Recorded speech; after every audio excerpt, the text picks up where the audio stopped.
Chapter 452.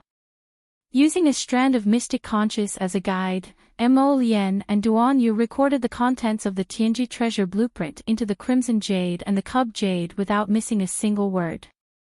They didn't even miss a tiny mark. Then, they flipped through the blueprints and discovered that they were all complete. Only then did the three of them say a few more words and leave to rest. The next morning, when Arbor rolled over and opened her eyes, she sensed that there was someone in the room. She lifted her eyes and saw Murong Sun standing by the window. Murong Sun turned around when she saw her moving and smiled at her. "You're awake, Master." Arbor rubbed her eyes and rolled out of the blanket that was wrapped in a cocoon. "Master and your Aunt Masters are about to set off now." Murong Sun walked to the bedside and naturally pulled the little girl to sit in front of the dressing mirror as usual. She took a comb and helped the little girl comb her messy long hair before skillfully coiling her hair into a knot. "Master hasn't taught you too many things or given you anything good in all these years. You're a hard-working child and rarely make Master worry. You can keep this." Murong Sun quickly put a jade bracelet on the little girl's left wrist. The jade bracelet was engraved with a jade-colored pine tree. It was flawlessly white and sparkled with a jade-like white light. Arbor was originally a bit sleepy, but she was completely startled awake now. She looked down at the jade bracelet on her wrist. How could she not recognize it? This was clearly the key to opening Maple Pavilion. "Master." Arbor stood up and nearly bumped into Murong Sun's chin. "Are you saying your last words?" She wasn't stupid.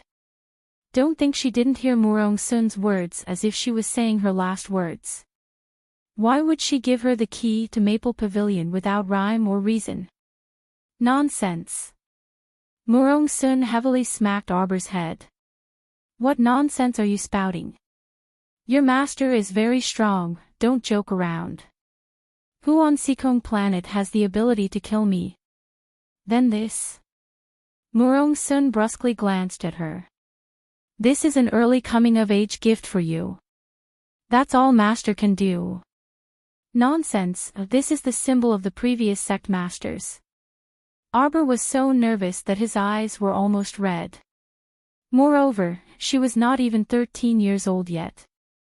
There were still at least 2 years to go before her coming-of-age ceremony. Why was her master in such a hurry to give her a present in advance? "Anyway, you don't have to worry about it. Just take it since I'm giving it to you." "Why are you so talkative?" "I don't usually see you talkative, but you're really annoying today." "Master, I'll go back to the sect with you," the little girl said immediately.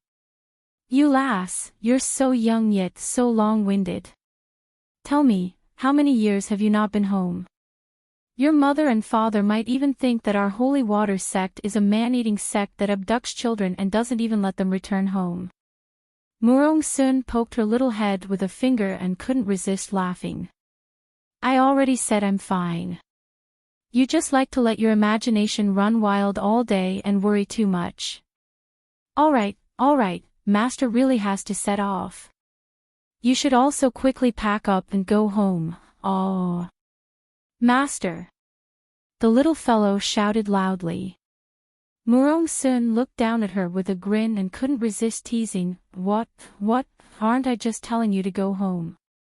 You can't bear to part with Master. You're not lying to me." "Of course, when have you ever seen Master lying to you?" Murong Sun patted her little head with a smile and hugged her little body, gently patting her back. "Master will never lie to you." Chapter 453. Murong Sun pulled Arbor back to her stool in disbelief. After combing her long hair, Murong Sun hugged her. "All right, Master has to leave. You're alone, so you have to take good care of yourself on the road and hurry home, okay?" Arbor furrowed her brows and nodded hesitantly. "That's a good girl. An obedient child is a good child. All right, Master's leaving. Be good by yourself." Murong Sun nodded in satisfaction and forcefully pulled her gaze away from her. She turned around and left without even looking back. Soon, the Holy Water Sect's team set off. Arbor ran out and stood at the door in a daze, feeling that something was off. She saw the three peak masters leading everyone away. Yang Shirong and Lu Yun turned around and waved at her. Everyone's faces were brimming with smiles as they waved goodbye to her. Arbor felt very uncomfortable and stood at the door in a daze for a long time. It wasn't until Mo Lien called her softly that she returned to her senses and turned her head to look at him. "What is it? Did something happen?" Mo Lien grasped her hand and gently squeezed it. Arbor thought about it but still shook her head. "Are you leaving now?" He had left for so long, so it was time for him to return to the capital. "How about I send you back to Shizhou City?" Mo Lien asked with a smile.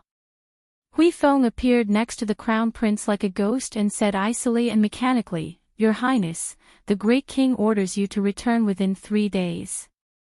3 days. Can we fly?" "Even if we can fly, we can't fly to the capital," Mo Lien grumpily retorted.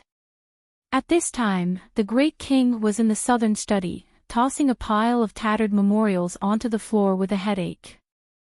"Did you send an urgent message from 800 miles away?" "Did the crown prince reply to me?" "Did he say when he would return?" Gong Chang and miserably kneeled on the floor and repeatedly shook his head. This old servant already sent 2 more memorials. This unfilial son. The great king was so angry that he wanted to smash the teacup. Only then did he realize that the teacup had already been smashed, and the eunuchs had just cleaned up the floor. "Why did you leave so many things for me to deal with?" Gong Chang and wept silently. "Great king, you've been suppressing these matters for the past few days. You really can't blame His Highness the Crown Prince. In the past, didn't this unfilial son do things rather quickly? He finished reading 3 days' worth of memorials in half a day. Why are there so many of them today? Come and take a look.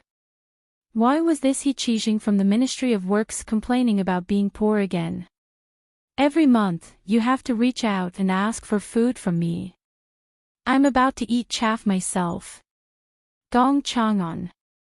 He really didn't want to bother with the furious king. "Can't you ask him to step down?" In the past, when the crown prince was handling state affairs, there was never such a big commotion. One moment the cup was smashed, the next moment the brush washer was also smashed. Gong Chang and felt that it was really not easy to be in their line of work. "Go over and ask if that unfilial son has sent a letter back. Did he say when he would return?" The great king raised his brush and drew a cross on He Qijing's memorial. "Want your sister's food? Don't have it. Great king, you've already asked 5 times today. Save me." Hui Feng looked at his master with a different expression. He didn't say anything and merely watched silently. "Master, if you take a detour to Shizhou City, then 3 days definitely won't be enough to return to the capital. You and Little Snow should return to the capital." Arbor reached out to stroke the snow leopard's large head, who was squeezed between the 2 of them. "Little Snow is fast on her feet, so 3 days might not be enough. She should be able to return in 4 or 5 days. I'm not in a hurry," Mo Lien said softly. Chapter 454. Hui Feng moved his lips, but Mo Lien cast him a chilly glance, and he immediately shut his mouth. No need. Arbor had other plans in his mind, and he unfurled his brows slightly. He nodded at him and said, "Go back as soon as possible. I'll go home by myself." At this time, Duan Yu and Situ Yi led the people from the Daybreak sect and Heavenly Tao sect to bid her farewell. Wei Nanfeng waved his hand at her and said with a smile, "Little miss, I don't know when we'll meet again after parting today. Big Brother will solemnly apologize to you for our past matters. Let's bury the hatchet. You can't treat me as an enemy when we meet again. Shoo shoo shoo, where did this Big Brother come from? Duan Yu irritably glared at him. Arbor expressionlessly looked at Wei Nanfeng and nodded reluctantly. Wei Nanfeng couldn't help but be overjoyed, and he cast a smug look at Mo Lien. How is it? This brother has a sharp tongue, so I'm pretty good at dealing with people, right? Scram. Mo Lien rolled her eyes at him. Alright, you can all leave. I'm going home anyway. Let's bid farewell here, everyone. Arbor suppressed his thoughts, but he didn't show it on his face. When they were bidding farewell, Xixia Valley's Valley Master also walked over with his 2 personal disciples and said with a smile, "We just sent off the Holy Water sect group, so you'll also be leaving. Let's bid farewell together." Everyone cupped their hands in salute and politely bade farewell to Xixia Valley's Valley Master. Xixia Valley's Valley Master looked at these youthful youths with a smile. These were the future experts of the sect, the cornerstones of the sect. Situ Yi smiled at Arbor and said with a nod, "Jojo, we'll meet again in the future. Take good care of yourself on the road. You can come visit our Heavenly Dao sect when you're free. Goodbye, Senior Brother Situ." Arbor nodded. Duan Yu turned around and gazed deeply at her, as if he wanted to imprint this glance into his eyes forever. The youth didn't say anything else and turned to leave with the people from the Daybreak sect and Heavenly Dao sect. The small courtyard emptied out at once. Mo Lien and Arbor looked at each other and clasped their hands together. If you're not in a hurry after returning home, then don't return to the Holy Water sect for now. How about you come to Guanlon City to play? Mo Lien gazed at her with a grin. Guanlon City is really fun. When the time comes, I'll take you out for a stroll and eat good food. Arbor gave him a "I'm not a foodie" look and nodded slightly at him as a form of agreement. Mo Lien's face was full of joy. He raised his hand and patted her little head. Then it settled. "I'll wait for you." "Yes." Arbor's eyes moved and he nodded. Mo Lien didn't know that his "I'll wait for you" had been waiting for a long time. He had waited so long that his heart was broken and cold to the bone. If he had known this would happen, he wouldn't have let her go today. He raised his hand and hugged her. It was just a gentle hug, and then he let go. He didn't know that a long time had passed since he turned and left. If he had known, he wouldn't have let go even if he died. He wouldn't. Arbor looked at the empty small courtyard and abruptly started to leave. She felt that Master and Aunt Master must be hiding something from her. She felt that something must have happened to the sect. She decided to stealthily follow them back to take a look and follow her heart. Otherwise, she wouldn't be able to settle down. The little fellow wanted to chase after them, but her figure suddenly swayed after 2 steps, and she clutched her chest with an unsightly expression. Chapter 455. Miss Chiao, what's wrong with you? Xixia Valley's Valley Master hastily rushed up and supported her nearly collapsing figure. Your cultivation realm is unstable. This is a sign that you're about to advance. You've been suppressing your cultivation realm to advance. No, your body can't take it anymore. You have to enter closed-door cultivation immediately. Just stay in our Xixia Valley. Don't worry, I'll send disciples to guard you. I'll bring you to a secluded place. No, You can't. Xixia Valley's Valley Master Luo Jinyang also panicked. You're immature, child, but I can't allow you to continue like this. If you continue suppressing it, your mystic meridians will be affected in the future. If it gets serious, it will affect your lifeline. If your master knew, she would definitely be heartbroken. Child, why are you doing this? Valley Master, I have a very important matter. When Dan, help your little junior sister to my cultivation room and guard her well. Valley Master, Little junior sister, listen to my master. Even if I let you leave Arshisha Valley like this, you won't be able to hold on halfway. When Dan hastily sent the other two female disciples a look and half-carried Arbor away. Shishia Valley's Valley Master sighed heavily. Murong Sun, I can only help you to this extent. Mo Lien sat on the snow leopard's back. After exiting the valley, she asked Hui Feng, who was straddling the wind wolf, have Yi and his team arrived yet? They're already outside the valley. They'll accompany Miss back to Shijiu City.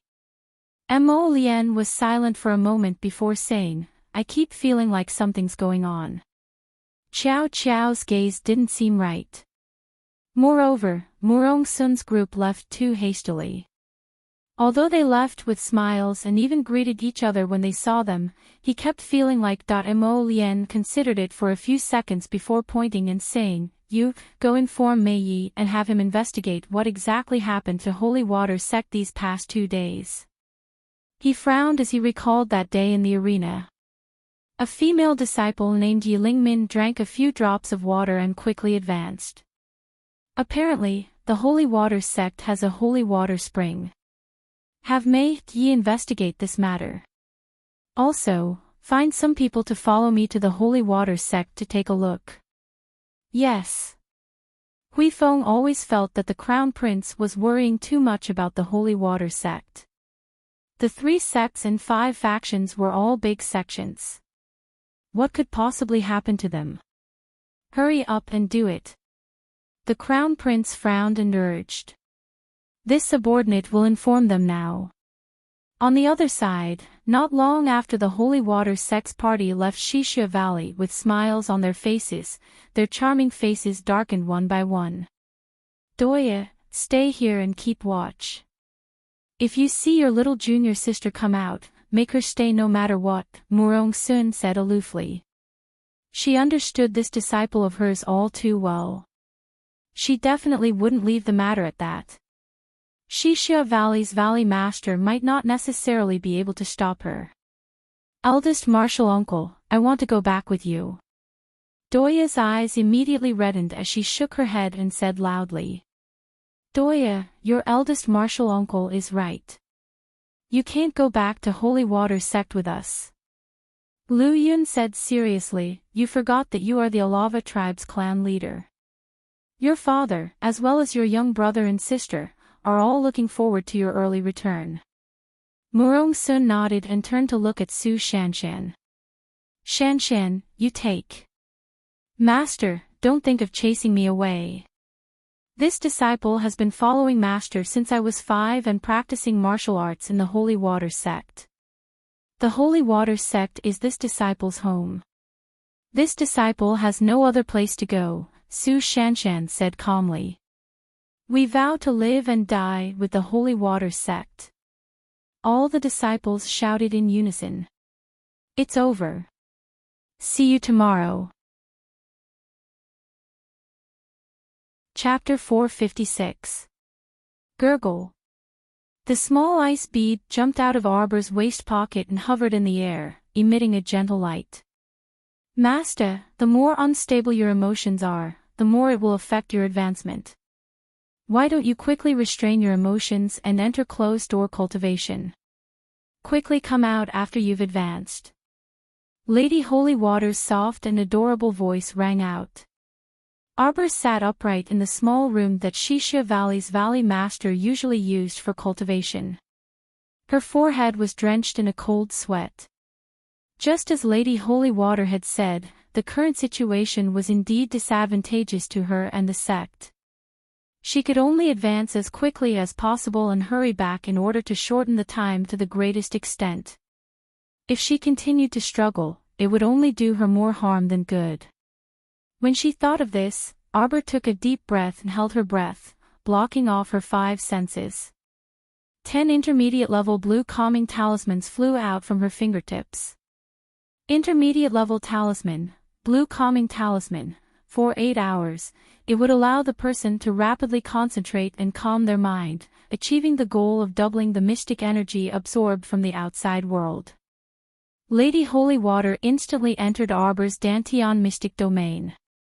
She circled around the remaining essence water and emitted a faint aura, accelerating this bit of essence water to fuse with Masta's mystic domain as quickly as possible. After 1 day and night, Arbor finally successfully entered the state of advancement.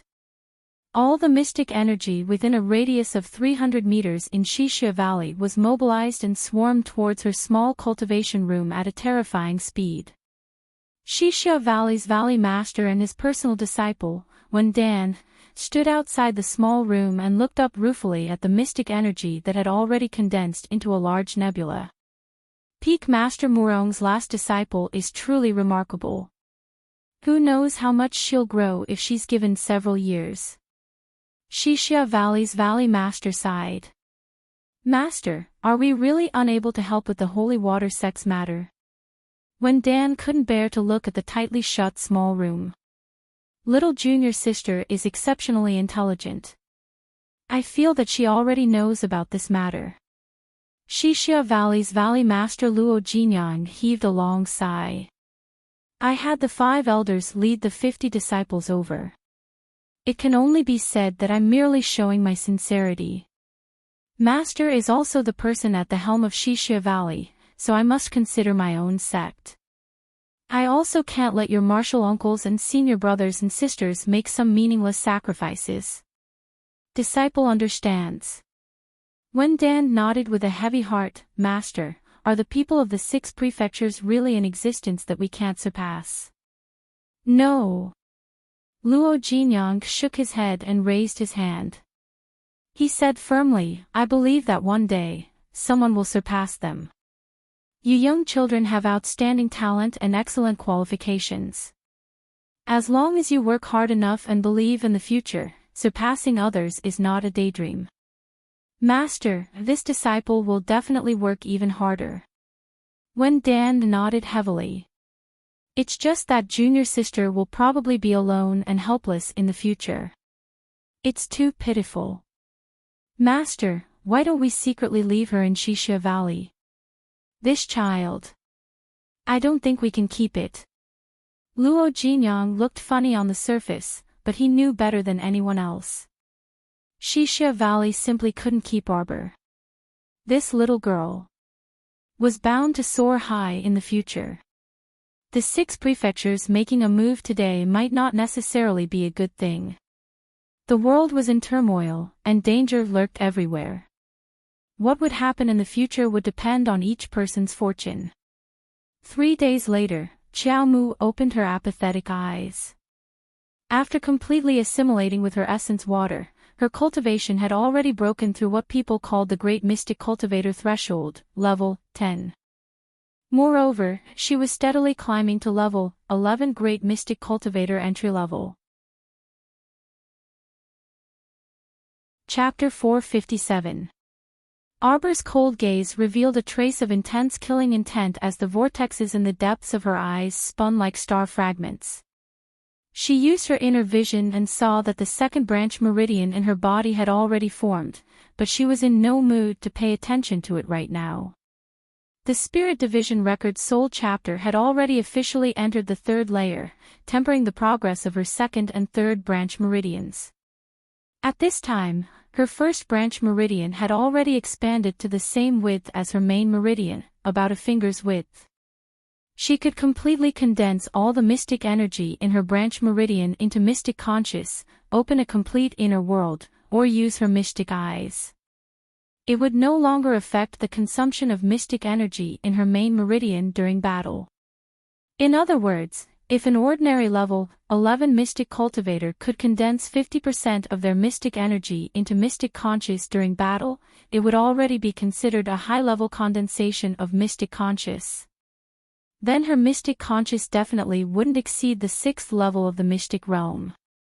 Our dear Qiao Mu, however, could condense all the mystic energy in her 1st branch meridian into mystic conscious.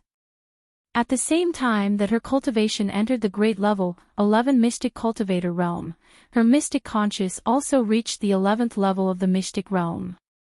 Thus, those great level 11 mystic cultivators in the same batch as her basically couldn't compare to her in battle. Entering the cultivation of a great level 11 mystic cultivator meant that Arbor could finally contract mystic beasts. But right now, she wasn't in the mood to go to the mystic beast forest to find any powerful mystic beasts. Just as she was about to get up, she saw a snow-white ball tear open the void and rush out.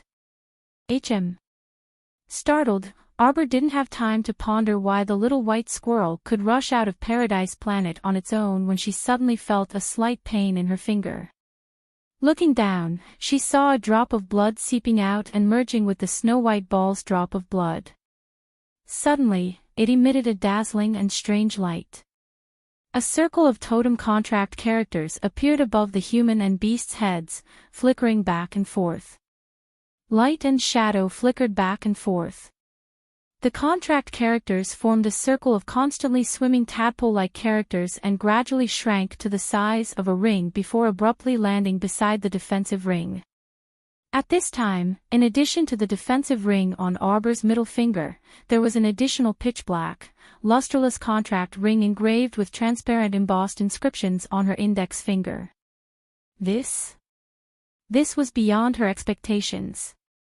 Arbor simply didn't expect that the little white squirrel would suddenly rush out of Paradise Planet and successfully form a contract with her after she successfully advanced to level 11 Great Mystic Cultivator. She actually didn't like cute beasts. She liked wild beasts like the snow leopard or the 7-star white tiger. This way, she could feel a little more secure. She liked strong and healthy companions like this. They could accompany her as she grew up and walked through a prosperous life. But now that every mystic cultivator could only contract with one mystic beast in their lifetime. This was a clear rule. Therefore, Arbor wasn't as angry as she imagined. In fact, she should be angry. This little beast didn't ask for her opinion at all and contracted with her on its own. However, Arbor had always been more lenient towards partners who had been together for a long time. If she wanted to form a contract, then so be it. At most, she would use the summoning talisman to summon 2 more beasts in the future. The premise was that the summoning talisman wasn't a scam. Master. Are you angry? A small and timid voice emerged from the depths of her mind. This was the convenience of forming a contract with a beast. Even if you formed a contract with a low-level little mystic beast, as long as the contract was successful, the master and beast would be able to communicate mentally without any hindrance. Chapter 458. Shouldn't I be angry? Arbor's voice was cold as she replied. The small voice was almost about to cry, I am sorry, Master, I want to accompany Master forever. I will work hard to recover, Master. I will become very tired. Finally, the timid voice became weaker and weaker, as if it didn't have much confidence in itself. Arbor waved her hand at the little white squirrel curled up by her feet. The little guy's bean-like eyes suddenly lit up, and with a whoosh, it jumped into her arms. Little Furry's face was filled with happiness as it rolled around in her arms. Actually, I'm not that strong either. Arbor stroked the little white squirrel's fur in a rare moment of attentiveness, her voice indifferent as she said, if I were strong enough. Perhaps she wouldn't have fallen into today's passive situation. She stood up, and her footsteps suddenly stopped. Her mystic sense naturally condensed in front of her eyes, turning into 2 invisible palms that pushed open the door to her inner world. She saw that her inner world, which was about 15 cubic meters in size, had expanded by more than 10 times. The originally 3-story golden mountain of jewels had now revealed its original appearance. It turned out that it had only revealed the tip of the iceberg at the beginning. Now, this golden mountain of jewels was so tall that one couldn't see the end of it. Her tiny mystic sense avatar stood at the foot of the mountain, as insignificant as a speck of dust. Her food box. Arbor's mystic sense moved, and that delicately carved red sandalwood food box suddenly flew out from under the mountain of jewels, swiftly appearing in her palm. Phew! Arbor let out a small sigh of relief. The mystic sense condensed in her branch meridians could finally allow her to retrieve things from her inner world without any hindrance. Her two small hands used a bit of force to open the lid of the food box. There were still 10 white, chubby, and cute meat buns, steaming with steam, neatly arranged in the food box. There was a line of lollipops in the gaps. Yes, when she saw this little thing, the word lollipop had inexplicably appeared in her mind. It was as if someone had once held this little thing and waved at her with a smile, coaxing her to eat it. Arbor hugged the lunchbox and sat down. For some reason, he felt a little sad. It was only when her profound sense entered the food box that she clearly realized how big the space inside was. No matter how many meat buns you took out, there seemed to be an endless supply of them. What was even more frightening was that there weren't just buns inside. She used her mystic sense to casually flip through the contents and took out several plates of soup and vegetables with different flavors. It looked like a very powerful lunchbox. It seemed that all the food in the restaurants around the world had been swept clean by it. She felt that as long as she hugged this lunchbox, even if she had never gotten anything in her life, she would not die of hunger or thirst. Master. Little Chio's timid voice brought her back from her silence and daze. Arbor subconsciously reached out to touch his cold little face. He took out a spoon, drank a few mouthfuls of soup, and ate a few spoonfuls of rice. His eyes were a little red. Chirp chirp. Arbor hugged the little thing and muttered to herself, I seem to have forgotten something very, very important. I can't remember it no matter how hard I try. Master, don't worry. Slowly, you'll remember. The little white squirrel rubbed against her chest. I hope so. Arbor put down the spoon. Chapter 459. Arbor set down the soup ladle and put away the food she had eaten into her inner world. Only then did she close the lid of the food box. She hugged the food box for a short while before moving it back into her inner world. Her current inner world was about 180 cubic meters. An ordinary mystic cultivator's inner world was only about 3 to 5 cubic meters. They needed to continuously train and increase their mystic conscious before they could expand their inner world. It was considered pretty good if they could expand their inner world to more than 10 cubic meters on their own. Thus, Arbor stared at her inner world in a daze for a long time. At that time, Fanchoha's cultivation was much higher than hers. Fanchoha was already a level 12 great mystic cultivator, but strangely, her inner world was bigger than his. It was more than half the size, exceeding 20 cubic meters. At that time, this kind of inner world could already be considered a wondrous inner world. But compared to her current inner world, it really paled in comparison. Arbor could only chuckle. Her mystic conscious crossed the jewels and gold mountain that reached the top of the barrier and saw the pair of stone statues that she had been longing to see again. No, it wasn't a pair. Arbor was dumbstruck. She stared at them for a long time. There were actually many similar stone statues.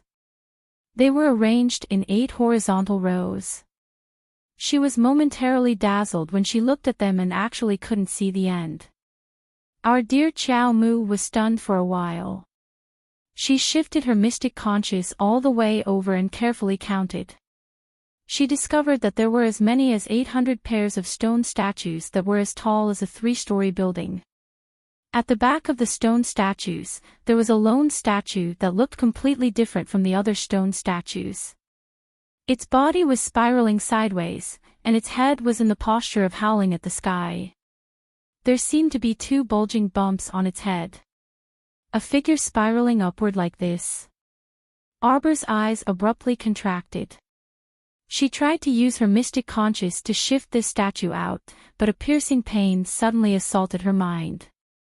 She quickly pulled her mystic conscience out of her inner world and threw her apparition into her conscience to continue cultivating before closing the door to her inner world.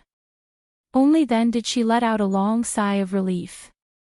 It seemed that with his mystic sense, there was no problem for him to casually take out things like food boxes and jewelry, but to move such a large sculpture, he was afraid that it was still not enough. The larger the object, the heavier it was. If he wanted to take it out of his inner world, he would have to use up an enormous amount of mystic consciousness. He still hadn't reached the required level yet. It was just that. That coiled body, twisting and turning, looked very awkward. Could it be a big snake? At the thought that there might be a snake condor in her inner world, Xiao Mu felt uncomfortable all over. She felt uncomfortable everywhere. Arbor shivered inwardly, and his heart was suddenly filled with anger. Why did she fear such a dark and twisted thing from the bottom of her heart? No. One day, he had to make a trip to the Mystic Beast Forest. When the time came, he had to overcome this fear. Otherwise, once his enemies learned of this weakness, he would probably suffer in secret in the future. After making up his mind, Arbor tidied himself up and walked out of the cultivation room with the little white squirrel in his arms. Xixia Valley's Valley Master Luo Jinyang, who had heard the news, quickly walked toward her with his personal disciple, Wen Dan. Little junior sister, congratulations on successfully advancing. Wen Dan's gaze flickered as he sized her up. What are you doing? Luo Jinyang's gaze revealed admiration. Your little junior sister's current cultivation is one level higher than yours. You naturally can't see through her cultivation. Chapter 460. Level 11. When Dan was shocked. Little junior sister, you leaped to become a level 11 great mystic cultivator. The advancement speed of Holy Water Sect's disciples was indeed shockingly frightening. Little junior sister was only a level 8 mystic cultivator before, so this large leap simply stunned everyone. She wasn't even 13 years old this year, but she already became a level 11 great mystic cultivator that many people yearn for even in their dreams. This was simply no harm without comparison. Once they did, they would feel that other people's talent was filled with eerie malice toward them. Arbor expressionlessly nodded and said to Xixia Valley's Valley Master, Good Valley Master, Senior Sister Wen, I'll be leaving now. Thank you for taking care of me these past few days. Farewell. Little junior sister, where are you going? Wen Dan asked with fear and trepidation. Senior Sister Wen, why ask when you already know the answer? Arbor aloofly said, I've already been delayed in Xixia Valley for 4 to 5 days, so I hope you two won't obstruct me again. You're wasting what little time I have left. Little junior sister, why bother? Wen Dan looked at her with knitted brows and said, Even if you go back, it won't make any difference. Miss Xiao Qiao, in truth, I've already sent some people to your holy water sect 4 days ago. But did you know? Those people I sent out, I expected them to not come back. On the day I left, I told them that this rescue mission would undoubtedly fail. Arbor's small fists had already unconsciously clenched tightly. Good Valley Master, be more careful in the future and don't be a goody two-shoes anymore. After I leave, take your disciples and find another place to live in seclusion for a period of time. Little junior sister. When Dan was anxious. Our Xixia Valley isn't afraid of trouble. We're not afraid of being implicated by you. The disciples of Xixia Valley who came after hearing the commotion all looked up at the plainclothed little girl standing on Qinghuan. They felt that the little girl's plainclothed appearance was as cold as ice. Xixia Valley's Valley Master said, Miss Qiao, please reconsider. Your master, Murong Sun, she. Xixia Valley's Valley Master hadn't even finished speaking when he saw the large azure bird circle once in the air before flapping its wings and flying towards the sky. Arbor stood steadily on Blue Wan's back, his belt fluttering as he reached out and cupped his fists slightly towards everyone expressionlessly. Good person Valley Master, fellow brothers and sisters of Xixia Valley, I, Arbor, will remember today's grace in my heart. When we meet again in the future, I will definitely repay this kindness. Goodbye. Screech. Qinghuan let out a long cry. Finally, it was no longer suppressed by its little master. It spread out its wings that were tens of meters long and rushed into the distant sky with a whoosh. Luo Jinyang raised his head and sent her off with his gaze, his eyes revealing a trace of appreciation. Although Miss Chiao is young, she is extremely intelligent.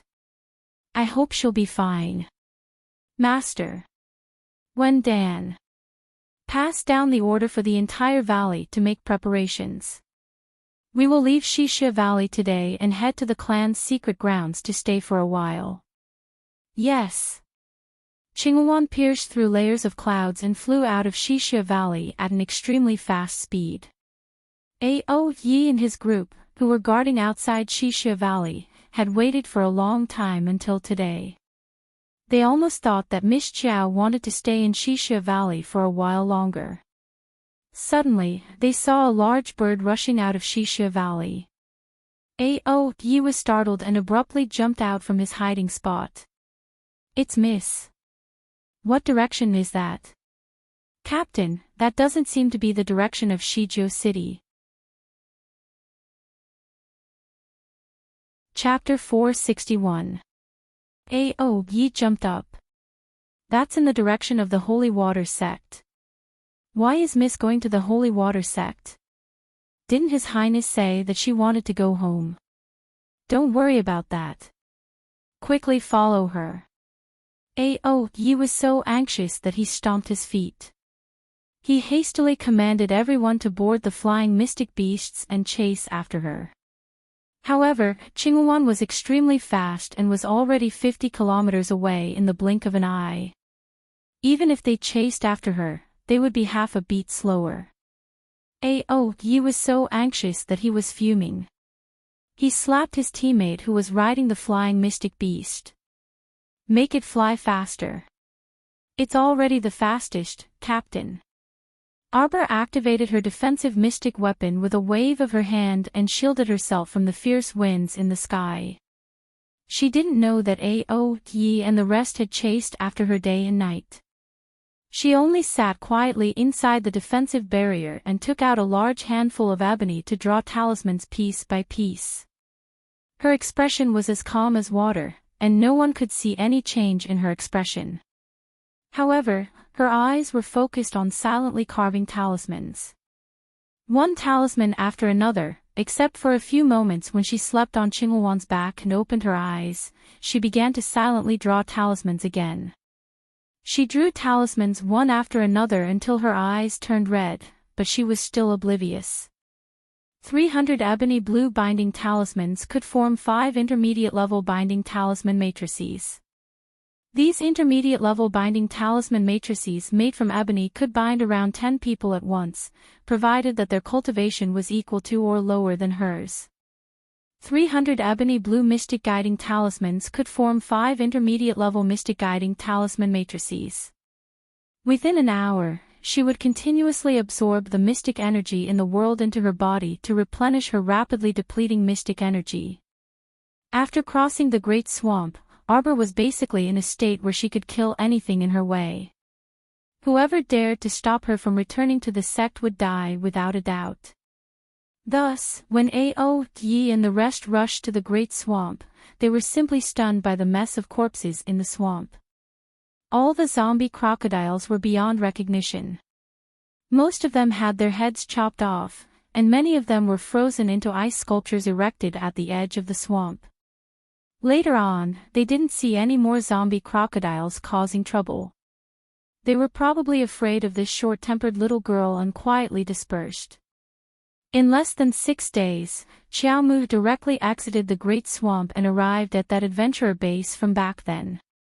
Qing Wan really needed to rest. It had been flying day and night without sleep for so many days and nights. Arbor felt sorry for it. When they entered the adventurer's base, Arbor put it away and let it sleep on her shoulder. She went straight to the market to find someone to buy a horse. No matter what, the earlier the better. She prepared a horse and rode towards Wuyu City. She would wait for Qing Wan to wake up before flying. Calculating the time, she estimated that she would be able to rush back in 7 days. This was already the fastest speed she could achieve on this trip. It was all because of the existence of Qing Wan. Otherwise, it would be impossible. "I'm buying a horse." A cold voice rang out in the bustling market. Everyone turned to look, and when they saw the little girl's snow-white and frosty appearance, they couldn't help but be stunned. There was a lot of turnover in the adventurer's base. The little girl hadn't come for so many days, and the people doing business in the market had already changed. "Yo, little girl, where are you going to buy a horse?" A second-rate voice rang out from behind, causing a series of men to laugh maliciously. Arbor's gaze turned cold. Chapter 462. Back then, when she followed Mo Lian to the bazaar, it was obvious that the crown prince wasn't easy to deal with. From start to finish, no one dared to cause trouble for them. So, it was because she looked easy to provoke. TSK, what a beautiful little lady. Coming to our adventurer base alone, are you looking for a husband? Ha ha ha ha ha. Laughter rang out around them. Someone even joked, "How many husbands does this little lady want?" Soon after, a wretched howl was heard. Everyone's laughter seemed to be stuck in their throats as they stared dumbfoundedly. The loafer who was the first to tease her was actually kicked away by the little girl. His whole body flipped in the air and smashed into someone else's horse trough. His head was bruised and bleeding, and he was groaning in pain. The horse neighed in fright.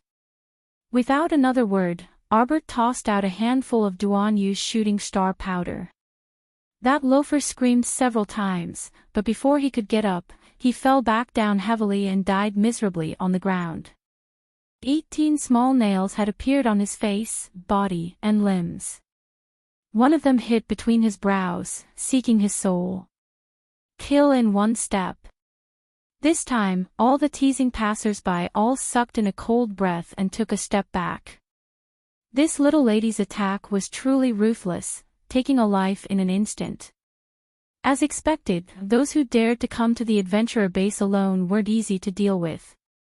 The men who had just teased that loafer and asked Arbor how many husbands she wanted quickly shrunk their necks and left dejectedly. Boss Ma was also trembling with fear as he looked at the little girl in front of him, whose face was covered with frost and whose body was emitting a chill that came from the depths of her bones. Arbor tossed him a mid-grade magnetite. "Pick out the best horse for me. It's going to be a long journey." Yes, yes, yes. How could this little great ant be trifled with? Boss Ma naturally didn't dare to cheat her, so he quickly picked out the sturdiest horse and handed it to Arbor. Arbor mounted the horse. She had barely taken 2 steps with a flick of her wrist when 5 to 6 local ruffians holding clubs noisily came over from the road ahead. "Who is it? Which little bitch killed my brother? Come out immediately." Boss Ma quickly hid behind the stable and peeked, shaking his head and sighing in his heart. These local tyrants had been in the adventurer's base for a long time. They had formed a small gang and often extorted ordinary merchants. However, today, they had probably kicked an iron plate. The little grandaunt's eyes flashed with anger. Suddenly, a jet-black ferrule appeared in front of her eyes and leaped forward. "Those who block the way will die." Xiao Mu swatted her ferrule down, immediately smacking the head of the local thug into his neck. When the remaining 4 or 5 little ruffians saw this, they were so scared that they peed in their pants. Their legs trembled, and they knelt down on the ground with soft knees. "Great Aunt, please spare us, Great Aunt, please spare us." Arbor straddled his horse and held a ferule in his hand. His body was full of killing intent as his eyes swept across both sides of the road. This time, no one dared to come out and throw their lives away. They all trembled and scrambled to the corners. When a spacious road appeared in the middle, the vendors on both sides were scared out of their wits. They hurriedly moved their stalls to the corners, afraid that they would block this little Great Aunt's path. Arbor pulled the horse's reins and scolded. When she pulled back, the horse galloped forward and disappeared in front of everyone in a flash. Chapter 463. After about 7 to 8 minutes, everyone finally calmed down from their fright. They looked at each other and saw the deep terror on each other's faces. This truly was a little fiend who wanted to take their lives.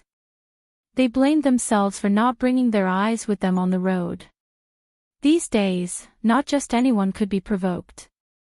She might look like a soft little girl, but in reality, she was even more frightening than a demon god. After Arbor rushed out of the adventurer base, she galloped toward Five Moon City. She galloped all the way until the second night, when the horse was about to foam at the mouth, before she finally stopped and switched to Chingawon to fly in the sky again. However, it was already a bit late. At this moment, the Holy Water sect welcomed a subversive, all-around crisis. Lu Yizhi and Qiu San brought a total of more than 700 people from Shantian Prefecture's forces on Sikong Planet. They arrived at the Holy Water sect's mountain gate a day ago and encountered Ani Prefecture's assistant manager, Hong Jinchuan, who rushed over after hearing the news. At that time, Lu Yizhi's expression was very unsightly, but after careful consideration, he reached an agreement with Hong Jinchuan. The two sides planned to first take down the Holy Water sect and find the sacred water. Then, they would see who the sacred water favored and pass peacefully. Of course, whether the other side would be unconvinced and start fighting at that time was another matter. At least for now, Shantian Prefecture's Lu Yizhi and Ani Prefecture's Hong Jinchuan could be considered to have reached a preliminary agreement. In merely one night, these people slaughtered many Holy Water sect disciples like wolves and tigers. When Murong Sun's group hurried back, everyone had already retreated to the sect master's peak.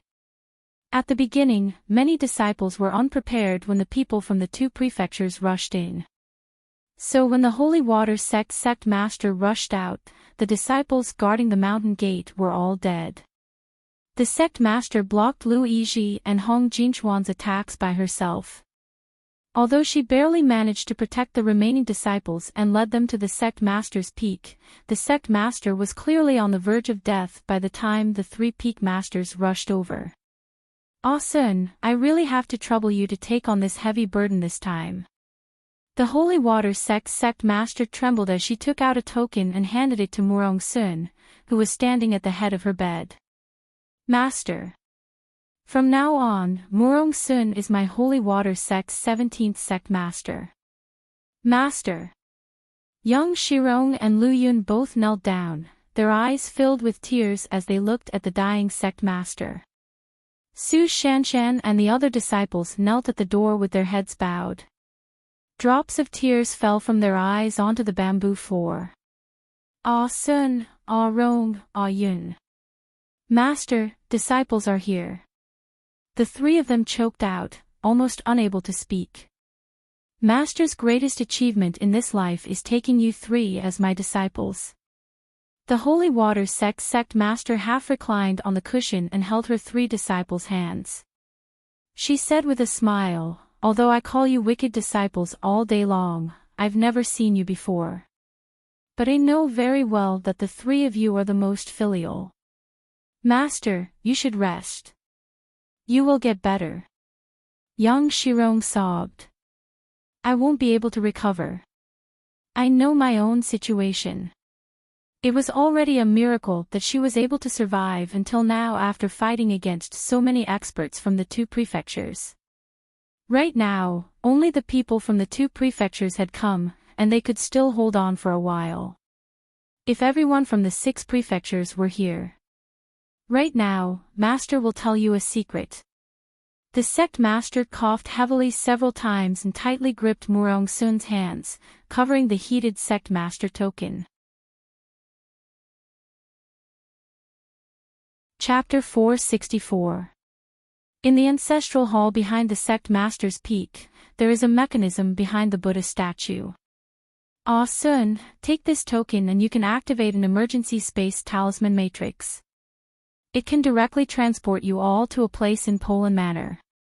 Polan Manor is the most aloof place among the 6 manors. Most of them are women, cough cough cough. You shouldn't be detected if you sneak into a remote place. Of course, this space talisman matrix hasn't been used in several hundred years. Master also doesn't know if there will be any problems during the transport process. Also, this talisman matrix can only transport 200 people. We still have 500 or so disciples left. So Ah Sun, Master will not take responsibility for this difficult decision of who stays and who goes and will entrust it to you. After saying this, the Holy Water sect master clutched her chest and coughed violently. Suddenly, she straightened up and spat out a mouthful of blood. The 3 disciples' eyes glistened with tears, and their hearts were grief-stricken. They all reached out to gently press her chest. Master! Sect master! The master and disciples tightly clasped their hands together. The Holy Water sect master heaved a long sigh of relief and slowly collapsed into her pillow. A faint smile hung on her lips, as if she had fallen asleep, and she passed away just like that. Sect master! The disciples outside the door wailed and wailed mournfully. Murong Sun tightly gripped the sect master token in her hand and suddenly raised it with one hand. She turned around and sternly said, Yang Shirong, this sect master decrees you as the 18th sect master of the Holy Water sect effective immediately. Yang Shirong knelt on the ground and looked up, dazedly gazing at her senior sister. She cried with tears in her eyes, eldest senior sister. Ah Rong, immediately take 200 disciples to the ancestral hall master spoke of and leave the Holy Water sect immediately.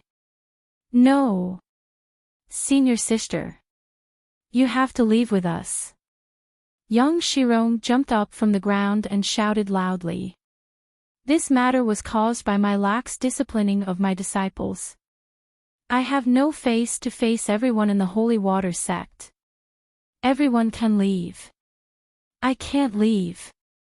Murong Sun shook her head and sternly stared at Yang Shirong. If you still treat me as your eldest senior sister, leave immediately. Eldest senior sister. I don't want eldest senior sister, eldest senior sister. Yang Shirong's voice was hoarse from crying. Shan Shan, Shui Shao, follow your second martial uncle. Master, we won't leave. The 2 of them refused in unison. You! Murong Sun was both anxious and angry. At this moment, a disciple hurriedly rushed in and shouted, Eldest martial uncle, the people from the 2 manors are rushing up the sect master's peak. Arong, leave immediately. Murong Sun yanked Yang Shirong up from the ground and gave her a heavy shove. Second senior sister, hurry up and leave. Lu Yun also called out anxiously as she pushed the 3rd peak's disciple, Chen Hanzi, to Yang Shirong's side. At this moment of life and death, many disciples shouted, I'm not leaving, I'm not leaving. I vow to live and die with the Holy Water sect. 3rd sister, you're not leaving either. Yang Shirong's eyes widened in shock. She wanted to pull Lu Yun's arm, but Lu Yun gently shook off her hand.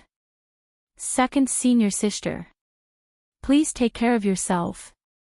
The heavy burden of the Holy Water sect will be entrusted to you. Lu Yun cupped her fists and smiled lightly at her. Hurry and leave. The anxious Murong Sun kicked Yang Shirong and dragged her and the 200 disciples she casually picked out, pushing them out the back door. Are holy water sect disciples afraid of death? Murong Sun asked coldly. No. You won't lose out if you kill one, but you'll make a profit if you kill two. Kill. Chapter 465. Master, do we have to go? Second Peak's disciple, Yugue, cried as she repeatedly looked back at the path they came from. The originally quiet and tranquil bamboo forest was now filled with the sounds of battle. The 200 disciples felt like their hearts were being burned by a raging inferno, and their eyes were brimming with tears and hatred. Go! Yang Shirong hardened her heart and flung her head, leading the 200 disciples toward the ancestral hall. It was only at the last moment that they realized there was such a special passage in the sect. Otherwise, they would have brought the child along. Now, the child was all alone. Just thinking about it made one's heart ache. Second Aunt Master. Chen Hanzi bit her lower lip and sobbed uncontrollably. Don't cry. Yang Shirong held back her tears and roared, don't disappoint the sect master and the 2 Peak Master's intentions. We must survive with determination. There is only hope if we survive. As long as the Holy Water sect has us. The Holy Water sect will not be destroyed. Yes. The Holy Water sect will not be destroyed. No matter how difficult the path forward was. They would not shrink back. Even if it was covered in thorns and hidden thorns and filled with deep ravines. Even if they had to crawl all the way until they were covered in poisonous thorns, they would do their best to crawl down. Because each of them carried the lives of 800 Holy Water sect disciples on their backs. 800 disciples as one heart and one life. The Holy Water sect would not be destroyed. It would never be. When the sect master token activated the talisman matrix and a burst of moonlight enveloped the 200 disciples, strings of mysterious, transparent runes flowed around their bodies like twinkling stars. Everyone cupped their fists toward the bamboo forest and silently said with tears in their eyes, Senior and junior sisters, we will meet again someday. The ancestral hall trembled slightly before regaining its tranquility in an instant. Lu Yizhi coughed and panted heavily as he slaughtered the Holy Water sect disciples along the way. When he rushed up the sect master peak, he was blocked by a water pillar. He couldn't help but smile with narrowed eyes. The lower star domain is truly a mystical place. There's actually someone who can control the water spirit in the tiny Holy Water sect. Could it be that the sacred water is on you? Murong Sun sneered at him. You can come and try. You'll know whether it's on me or not. The two of them were like two shooting stars that streaked across the horizon. Suddenly, they made their moves against each other. Whooshing, whooshing, as the profound energy was activated, bursts of exploding cyclones spread out around the two of them. At the same time, Hong Jinchuan was leading many disciples from the 2 prefectures to kill Holy Water sect disciples and interrogate them about the Holy Water's whereabouts. I don't know. A Holy Water sect disciple collapsed on the ground and glared angrily at Hong Jinchuan. She laughed harshly. Even if I knew, I wouldn't tell you bastards. Go to hell. As soon as he finished speaking, he suddenly self-detonated. Lu Yun, who was in the middle of exchanging blows with an elder from the 2 manors, couldn't help but sway. She looked back and bit her lip. The Holy Water sect disciples' consecutive self-detonations were all blocked by the defensive mystic weapons in the hands of the 2 prefectures. However, at this moment, their expressions were rather ugly. This bunch of ants actually dared to resist. Until now, not a single person had revealed the whereabouts of the holy water. This really made them lose face.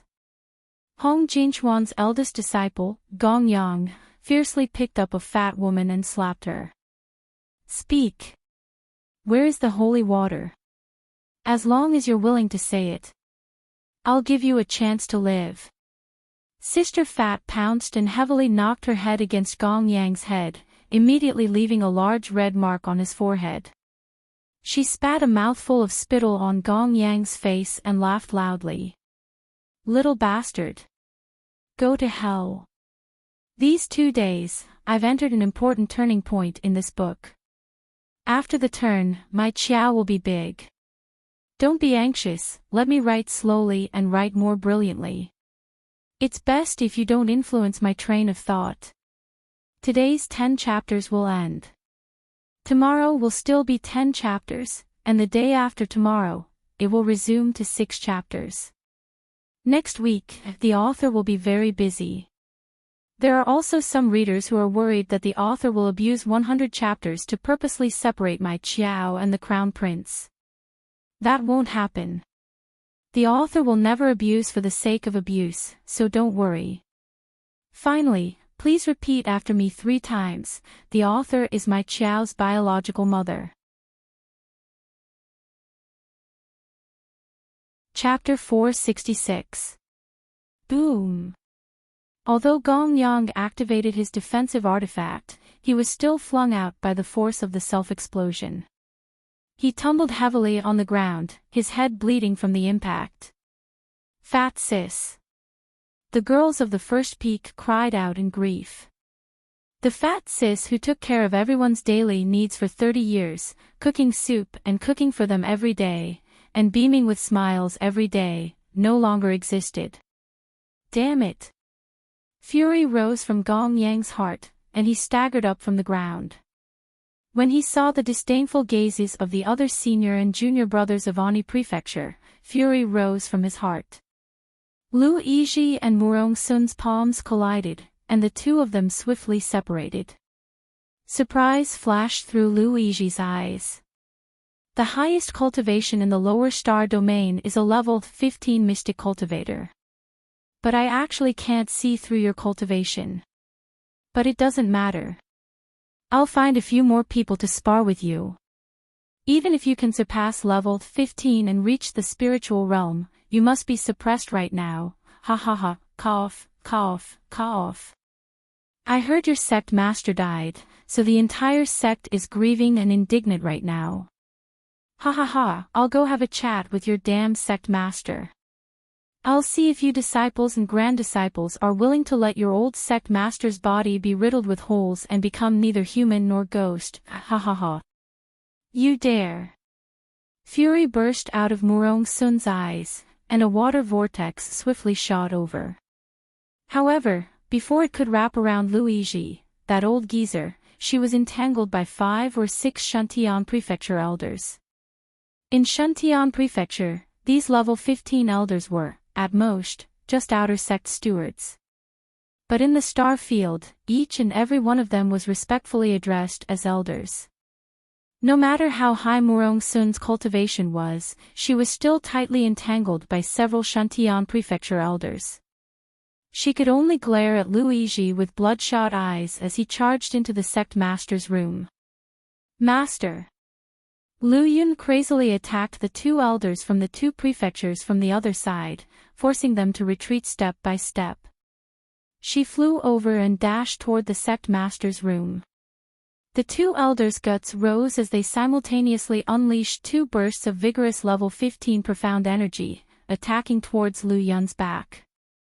Pft! Lu Yun staggered forward a few steps and spat out a mouthful of blood, but she still dashed toward the sect master's room. Junior sister.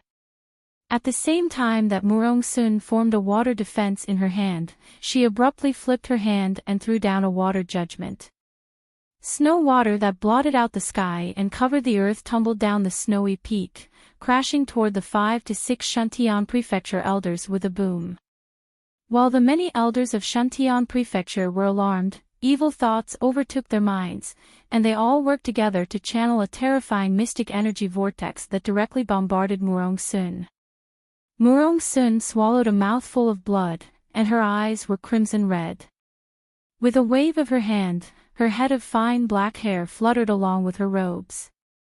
In everyone's eyes, the first peak's peak master's crimson robes shone brightly under the night sky.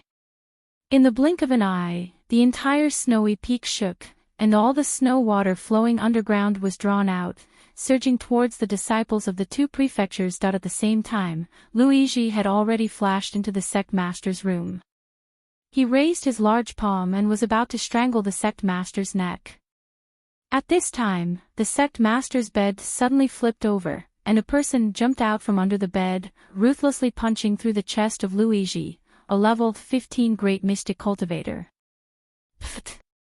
Luigi spat out a mouthful of blood and hastily grabbed a large handful of pills to consume.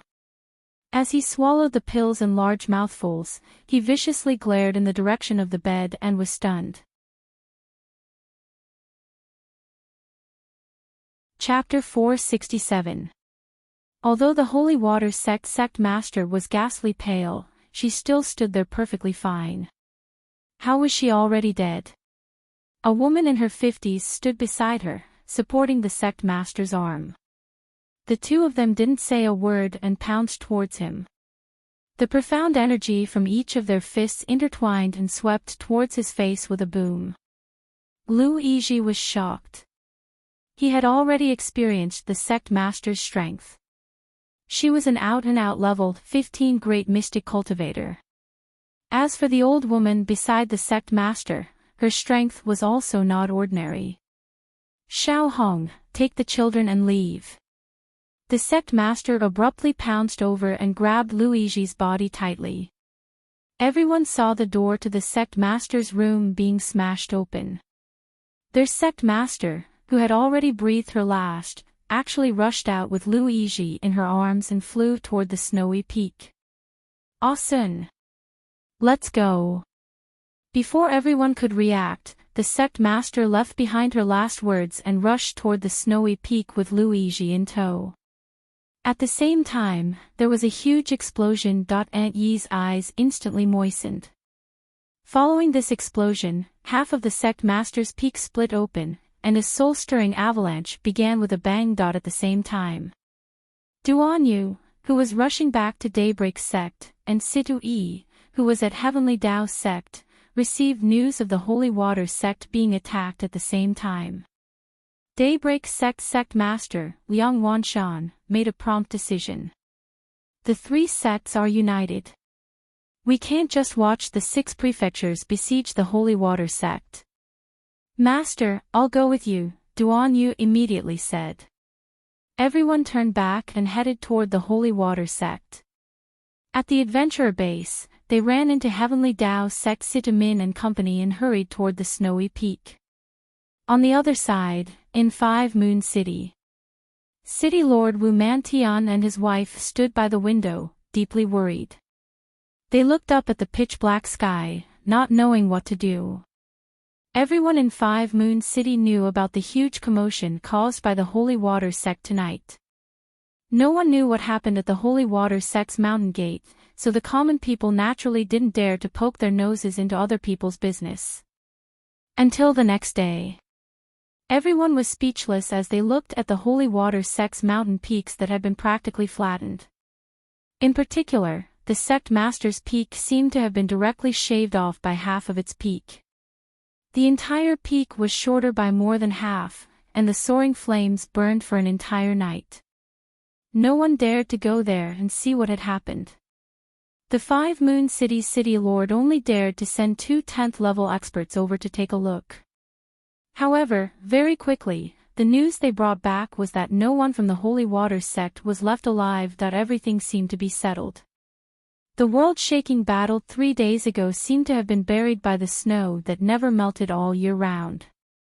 These past few days, the citizens of 5 Moon City had been whispering in private, saying that the Holy Water sect might have offended an expert from the middle 6 prefectures, which led to the tragic extermination of their sect. Who did you say was exterminated? A fair and clean little hand suddenly grabbed the noisy woman's collar and lifted her up with one hand. The woman was so scared that her legs kicked wildly and she begged for mercy again and again. Spare me, miss, spare me. After rushing for 3 days and 4 nights, they finally arrived at Arbor in 5 Moon City. They couldn't accept the news at all. Impossible. She shook her head. Master wouldn't lie to her. Arbor shook its head vigorously, then shook its head again. Suddenly, he left the noisy woman behind and sprinted towards the city gate. Everyone saw that the plain figure was as fast as a wisp of smoke. In the blink of an eye, he had passed over 100 people. They couldn't help but stare at him in amazement. Chapter 468. Arbor dashed out of the city and quickly arrived at the foot of Snowy Peak. As soon as she reached Xianghe village, her heart trembled from the deathly stillness. Deathly stillness, it really was deathly stillness. Usually, this small village at the foot of Snowy Peak would be very lively at this time. Children's laughter mixed with women's chatter, and men came down from the mountain after a day of hard work. Smoke rose in spirals from kitchen chimneys, cheerful laughter. But now, all of this was gone. Deathly stillness, it really was a deathly stillness. Arbor dashed into the village entrance and stood there in a daze. What appeared before her were only dilapidated fences, dilapidated walls, and wreckage. It was incomparably wretched, and there wasn't a single complete corpse. Senior sister. Senior sister. Arbor dashed to a holy water sect disciple whose face was covered in blood and grime. She hugged her head that had rolled to the side of the grass and shook it vigorously. Senior sister. Arbor hugged this head tightly and didn't notice at all that her chest was already drenched in blood. Senior sister, senior sister. This senior sister and the others all had cultivations around level 5 or 6, and they guarded the mountain gate all year round. Arbor's eyes reddened, and she abruptly turned her head. She suddenly fished out a small, intact girl's body from under a headless corpse as if she had gone mad. She was a bit warm to the touch. This child was still alive. She was still alive. Xiao Mu immediately performed acupuncture and breathed into her, promptly feeding her the best medicinal solution she had on hand. After a long while, the girl coughed out blood and weakly opened her eyes. Her eyes suddenly emitted a faint light. I know you. You fly in the sky, Sister Immortal. The girl's voice was hoarse and gloomy as she spoke intermittently. I'm not some immortal. I'm just a useless person. I can't save you. I can't save anyone. I'm sorry. I'm sorry, I'm sorry. Arbor's tears immediately flowed down. Too late, her reply was too late. It was still too late. This girl was already incurable. If she could return half a day earlier, perhaps she could. Or perhaps if the sapling was here, she could ask it for an excellent spirit pill. But it was useless to say anything now. Sister. My mother said that the dead will turn into monsters. The girl's internal organs were all injured, and she hadn't had enough food and water for so many days. She was already on the verge of death. As she spoke, blood constantly spurted out from her mouth. I don't want to become a monster. Arbor hugged her, tears falling on her face. She nodded heavily and said, Sister promises you. You will never become a monster. Okay. The little girl pointed and cried out weakly, and my mother. Arbor hugged her tightly and subconsciously reached out to cover her cold little hand. He murmured softly, Big Sister will bury you and your mother together. You won't be separated anymore. Your mother will continue to protect you in her next life. Big Sister, don't cry. You're an immortal. The little girl's voice grew weaker and weaker until there was no more sound. Arbor bit her thin lips and hugged the little girl tightly. She lowered her little head and said softly, I'm not an immortal. I'm not. I can't even save you. Rushing all the way from Xianghe village to the mountain gate, on both sides of the mountain path, she occasionally saw several incomplete corpses of her senior sisters. Xiao Mu did not know how she managed to walk up. She really did not know. She felt as if she was floating, as if she was stepping on a ball of cotton or a cloud. She staggered up the mountain while stumbling. Chapter 469. She didn't have many tears left. In the past, Xiaomu truly did not know that a person's body could shed so many tears. So when she ascended the sect master's peak and stared blankly at the tragic scene in front of her, she didn't shed any tears. She just stood there in a daze, staring blankly. The bamboo buildings were razed to the ground, and the sect master's favorite bamboo forest was also burned to the ground. She couldn't tell which of the corpses on the ground were the enemies and which were her sisters. Her foot kicked something. She looked down and saw that she knew this person. It was Second Peak's fool, Chang Yushi. She squatted down and patted Chang Yushi's blood-stained face. She said expressionlessly, "Fool, get up. Didn't you want to be my follower? I'll allow it. Get up." Chang Yushi closed her eyes and didn't say anything. She no longer had her usual vigor. "Get up, get up." Arbor scooped up her body and watched as the lower half of her body fell to the ground with a crash. She walked forward in a daze and saw countless familiar faces. Third Peak's senior martial sister Li Ling. The first time she met her was before the operation in Qinghe Town. She walked up to her and introduced herself with a bright smile. "I'm Third Peak's Li Ling, Second Peak's senior martial sister Su Qinghu." Back then, she was carried back to Second Peak by Second Martial Uncle. When she came out of seclusion, she saw Su Qinghu fainting from hunger on Second Peak. She thought they were idiots. Su Qinghu even asked her, "Are you very hungry?" At that time, senior martial sister Su smiled shyly at her. "I'm fine, little junior martial sister." "Fine. Not fine at all. You're all dead now." Second senior martial sister. She saw second senior martial sister Shui Zhao's half-severed body fall into the snow pit. She turned around and sprinted forward, pouncing on a body. Compared to the other pitiful senior martial sisters, eldest senior martial sister Su Shanshan's body was very intact. She quietly lay beside the snow pit with her eyes closed, leaning her head against second senior martial sister Shui Zhao's half-severed body. Arbor thought she was so sad that she couldn't cry anymore. But her tears kept falling down inexplicably.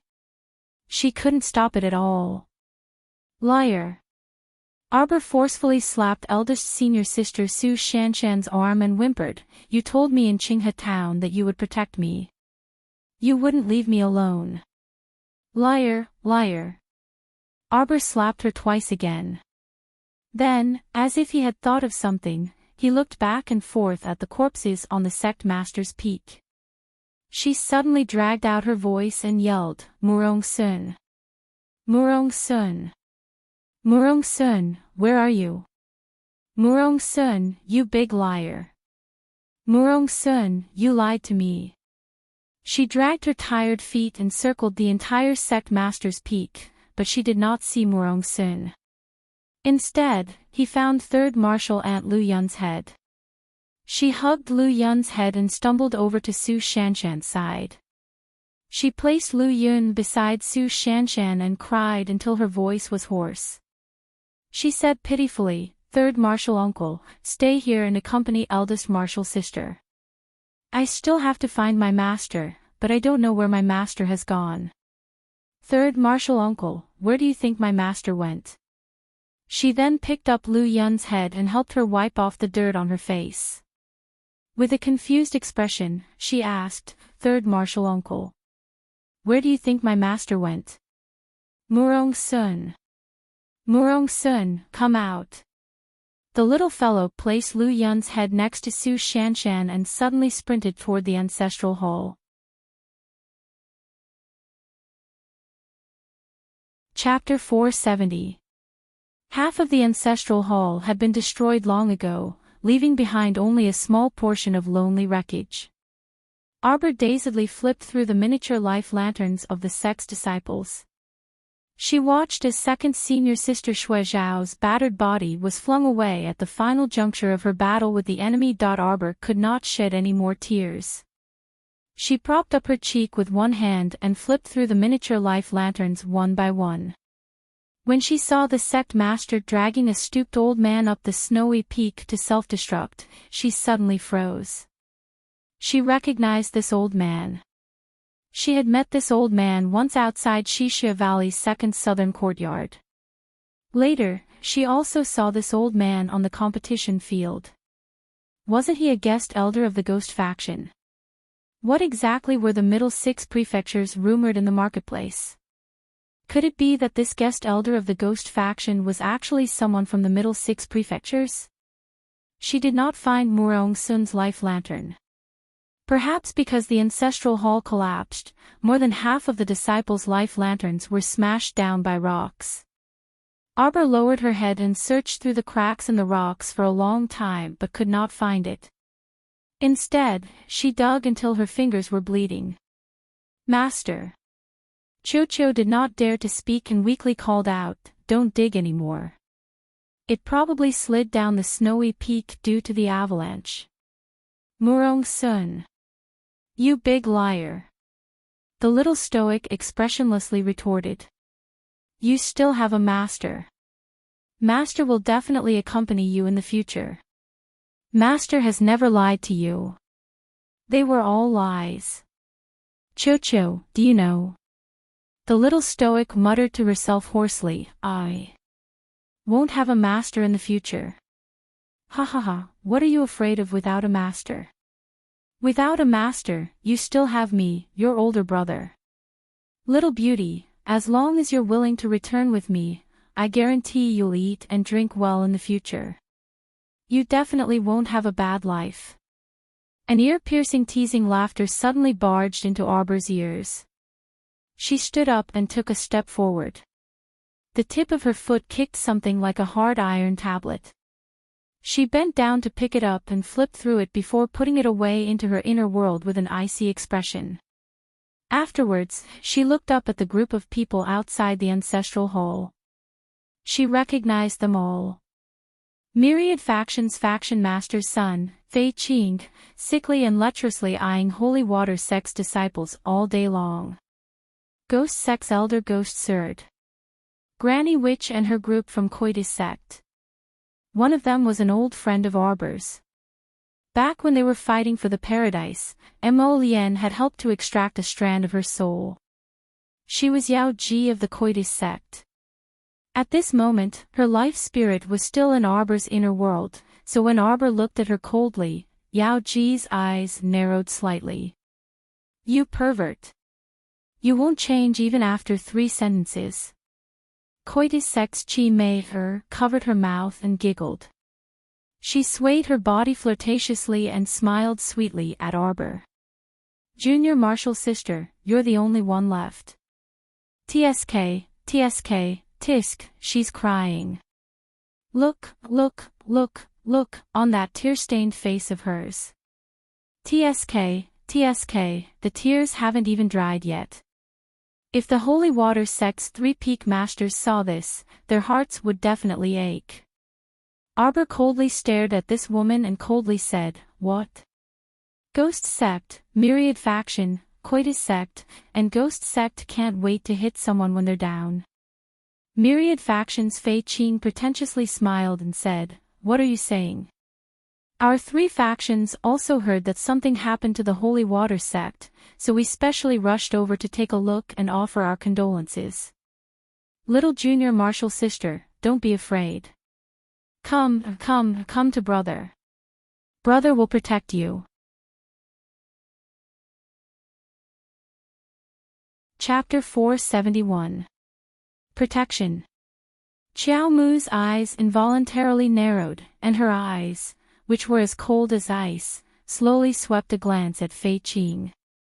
Fei Qing inexplicably shuddered on the spot, but at the same time, he secretly became excited. He had always liked pretty girls, especially younger ones. He liked them even more. In the town's near myriad faction, there were at least 800 if not 1,000 girls who had been ruined by his hands. Chi Mei-er jokingly called him a pervert, and that was not just in name. When he was in Shisha Valley, his heart had long been itching uncontrollably in front of so many pretty girls from the Holy Water sect. Unfortunately, his father, Fei Pingyi, had severely warned him not to be rash due to the presence of the 3 peak masters. As a result, he didn't dare to make a move during the entire competition. Normally, he would have seen this exquisite and adorable little junior sister who was like a small ice sculpture long ago. Unfortunately, this little fellow was never alone. She was usually surrounded by a group of people and stars, so he didn't have a chance to make a move. But today was different. Look at the dilapidated surroundings. The Holy Water sect had been exterminated. What other backing would his little junior sister have in the future? Wouldn't it be easy for him to capture her? As he thought about this, Fei Qing's expression became even more smug. He glanced at Arbor with greed in his eyes and beckoned at her again. Little junior sister, don't be afraid. Come here. Aren't we old acquaintances? On the side, Chi Mei-er giggled again. Unexpectedly, when she met Arbor's bone-chilling eyes, her heart skipped a beat for some reason. Ghost Surt impatiently roared from the side, you still have the time to waste with her. Why don't you capture her first? After speaking, he didn't care about how flustered and exasperated Fei Qing was. He stretched out his hand toward Arbor's neck. He originally thought that he would be able to pick up the little girl like picking up a little chick. Ghost Surt's eyes even emitted an evil glint. Most of the Ghost faction's disciples who came to participate in the competition were killed by the Holy Water sect. Now, the heavens had eyes and gave them retribution for their sect's extermination. If he didn't act now, when would he? When he ruthlessly attacked, he seemed to have completely forgotten that the Ghost faction's people had suffered many setbacks at the little girl's hands. When they first met, he, Ghost Surt, was already no match for the little girl. Let alone now. A silhouette flashed in front of Ghost Surt. With a sweep of his wrist, a dagger slid across Ghost Surt's neck, drawing a long line of blood on his neck. Ghost Surt subconsciously touched the line of blood on his throat. As he fell, his eyes were filled with disbelief. His life was taken away as soon as they met. Why? Yet Granny Witch's hair stood on end, and she bellowed, idiot, this little brat is no longer that little level 8 mystic cultivator from back then. She. Pooh. Granny Witch only felt a pain in her back. She was thrown a few steps forward and spat out a mouthful of blood. This sneak attack caused her to be greatly alarmed. The disciples of Koitis sect were also dumbfounded. They all turned their heads to look at Yao Ji, who had suddenly attacked Granny Witch. Their faces were filled with shock and astonishment as they shrieked in terror, "What are you doing, Yao Ji? I pledge my life to the young master." Yao Ji shouted at Xiao Mu and clawed the face of a Koitis faction disciple beside her with a backhand. Immediately, a gurgling stream of venom flowed out of that disciple's face. Chapter 472. Previously, Yao Ji was still a bit hesitant, unsure whether she should make a move or not. One had to know that the 3 factions had gathered about 100 people, and the little girl was alone.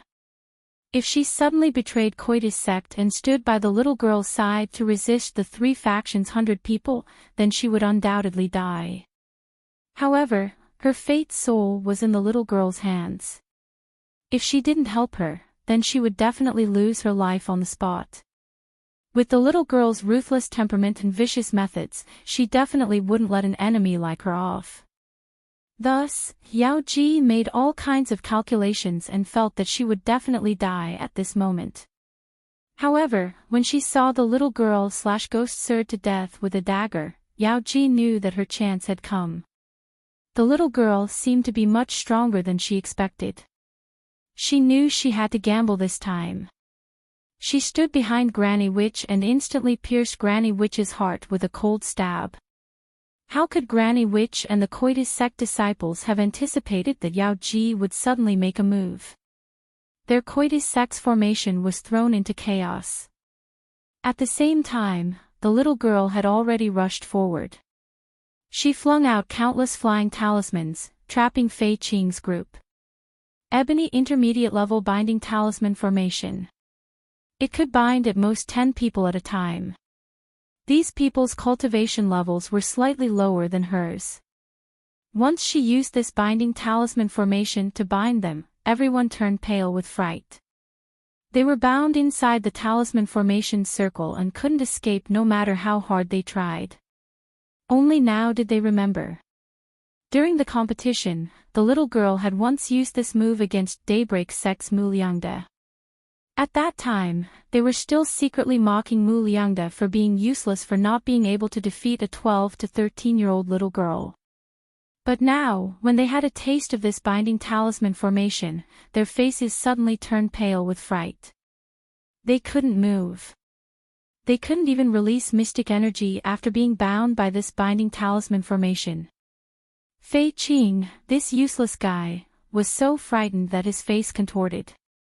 He continuously tried to break out of this talisman formation and looked up at Arbor with a pale face. Just as he called out, "Little junior sister," the little fellow furiously raised her ferrule and smacked it down on his head. "Who's your little junior sister?" Was the 3 words "little junior sister" something a filthy guy like you could call out? "Die for me."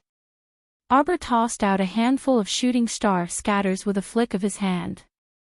Ding, ding, ding, they hit the people in the array. Fei Qing and the others were like turtles in a jar, unable to resist at all. After a burst of meteor scattering, Fei Qing was horrified to find that the disciples he had pulled in front of him to resist the meteor scattering were now like live targets, their bodies covered with small nails. "You!" Fei Qing's face was filled with panic as he shouted. At this critical moment of life and death, he didn't dare to call her junior sister anymore. He also didn't dare to tease her anymore. Instead, he kept saying, "How dare you, little bitch? If you dare to hurt me, my father won't let you off."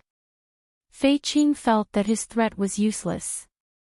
The little girl's face was expressionless as she directly struck out a mighty profound energy that fiercely struck Fei Qing's chin, directly smashing his mouth into pieces.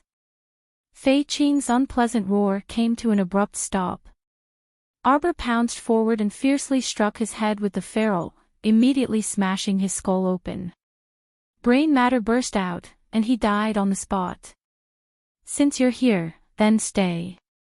The little girl pinched 2 core-crushing thunders between her fingers and fiercely threw them into the crowd. Under the panicked gazes of the crowd, the core-crushing thunders suddenly exploded. Ao Yi and the others chased with all their might, but when they heard the explosion halfway up the mountain, they immediately flew up the snowy peak. Chapter 473. "Little miss, you're a bit interesting." A sinister laugh came from Arbor's back. Ani Prefecture's Hong Jinchuan had actually been guarding the Holy Water sect this entire time. Ever since the sect master self-detonated while dragging Lu Yizhi was heavily injured and could no longer fight. The entire Shantian Prefecture's strength was also greatly reduced. The remaining people from Shantian Prefecture carried Lu Yizhi down the snowy peak. However, Hong Jinchuan was unwilling to give up, so he led the 300 people from Ani Prefecture to guard the sect for a few more days. Sure enough, he had been waiting for someone to come today. He had been secretly observing the little girl and learned of her identity. Holy Water sect's first peak master, Murong Sun's personal disciple, truly was a girl with outstanding strength. The disciples from the 3 factions could not last more than a few moves in her hands before they scattered like birds and beasts. Unfortunately, a mere level 11 mystic cultivator was nothing in his eyes. Little girl, obediently tell me the holy water's whereabouts. I can spare your life. Hong Jinchuan chuckled as he looked at Arbor.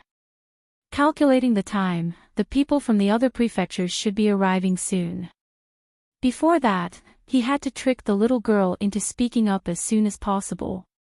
If it didn't work, he might have to use some unpleasant methods. Holy water, Arbor muttered to himself. As expected, they came for Lady Holy Water. But why did they call it holy water? Yes, it's holy water. We received news that the holy water is inside your holy water sect. Unfortunately, they turned the entire holy water sect upside down but did not find anything. The strangest thing was that such a large sect did not even have a treasury or something like that. It simply made people depressed. Where's Murong Sun? The little girl suddenly asked coldly and did not answer Hong Jinchuan's question. Hong Jinchuan couldn't help but be angry, and his lips twitched with a fake smile. Your master. Don't tell me you still don't know. Look at your sect. Corpses are strewn everywhere and broken limbs are everywhere. Why are they so incomplete? Ha ha ha ha ha, it's because idiots like them are all playing with self-detonation, ha ha ha.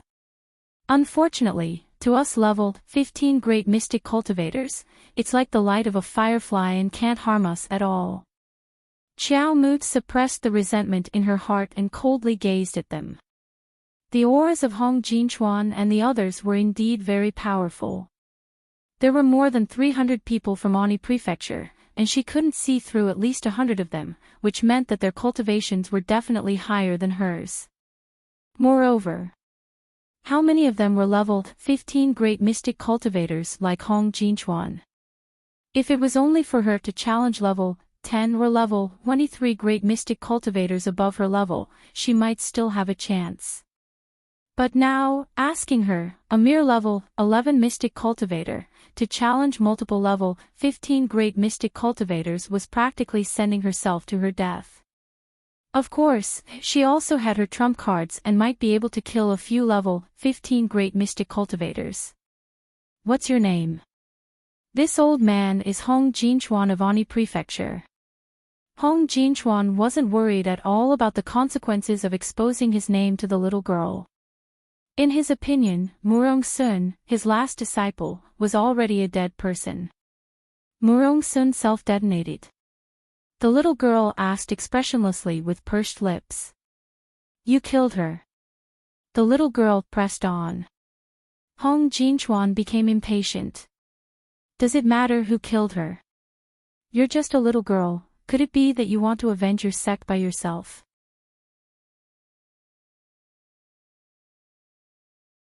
Chapter 474. I advise you to honestly tell me the holy water's whereabouts. Otherwise. Suddenly, a binding talisman matrix landed on the 10 Ani Prefecture disciples. At the same time, Arbor flung out a core-ravaging thunder, which shattered half of the ancestral hall that had collapsed with a boom. Qinghuan was released, and with a shrill cry, it swooped down and unleashed an Arctic frost slash, blowing 3 to 4 Ani Prefecture disciples who were caught off guard into ice sculptures on the spot. Arbor swept her ferrule across, and those ice sculptures shattered into pieces. The severed limbs wrapped in ice tumbled to the side with a plop. Silly girl, you actually dare to be so audacious. Hong Jinchuan shouted angrily. Did she think that she was still fighting a motley crew from the Three Gates? What she swore to fight to the death was Ani Prefecture, one of the 6 prefectures. Although this group of people might not be considered as experts in Ani Prefecture, in the lower star field, it was more than enough to deal with a mere little girl. Refusing a toast only to be forced to drink a forfeit. When this old man catches you, I'll break your limbs and see if you'll tell me the holy water's whereabouts. Fury flashed through Hong Jinchuan's eyes, and he instantly exploded. His fingers formed a claw as he clawed at Arbor. Clang! This claw actually grabbed a thick defensive barrier, causing the old man's claw to stiffen. What? This damn girl's defensive barrier was actually so sturdy. How could he know that ever since Arbor advanced to level 11 Great Mystic Cultivator, several layers of seals on her eggshell defensive barrier had also been opened? Now, it probably wouldn't be much of a problem to deal with 8 to 10 heavy blows from a level 15 Great Mystic Cultivator. In the blink of an eye, the ferrule in Arbor's hand had already gathered the power of flames, and it struck Hong Jinchuan's arm with a whoosh. Apart from his shock, Hong Jinchuan's eyes were filled with greed. Spirit weapon. Damn girl, the Holy Water sect truly treats you very well. They're even willing to give you a spirit weapon, little girl. Unfortunately, we'll have to see if a little girl like you can keep your life to hold it. Hong Jinchuan snatched the ferrule from her hand. Tigers roared and birds chirped. Hundreds of beasts came out. Qing Wan was surrounded. Arbor flung out a small golem to block the saber slash coming from Ani Mansion's disciples from the side. My lady. Stay up late and the others flew up to the faction leader's peak and saw a scary scene. Their family's young miss was actually besieged by more than 300 men and beasts. She was struggling to hold on, and her entire body was bathed in blood. Arbor looked back and her pupils shrank. When she ran around the sect master's peak, she found that there were many broken bodies of black-clothed youths on the sect master's peak. They seemed to be the crown prince's subordinates. Why did he come here to die? This was her sect's matter and had nothing to do with others. They shouldn't have come. Stay up late and dozens of others quickly summoned their own Xian beasts and joined the battle. However, even with their participation, there was still a huge disparity in numbers. She threw out a bunch of support talismans at Stay Up Late and the others. The Mystic Guiding Talisman Matrix had already been activated, and all the mystic energy within 50 kilometers of the Holy Water sect continuously poured into her body. Greed and hesitation flashed through Hong Jinchuan's eyes. It was a bit of a pity to kill such an exceptionally talented great talisman practitioner. If you're willing to hand over the sacred water and sacrifice a strand of your soul to me, I'll spare your life and spare their lives. Arbor responded by biting the tip of her tongue and spraying a mouthful of blood onto her ferrule. The ferrule emitted a strange light.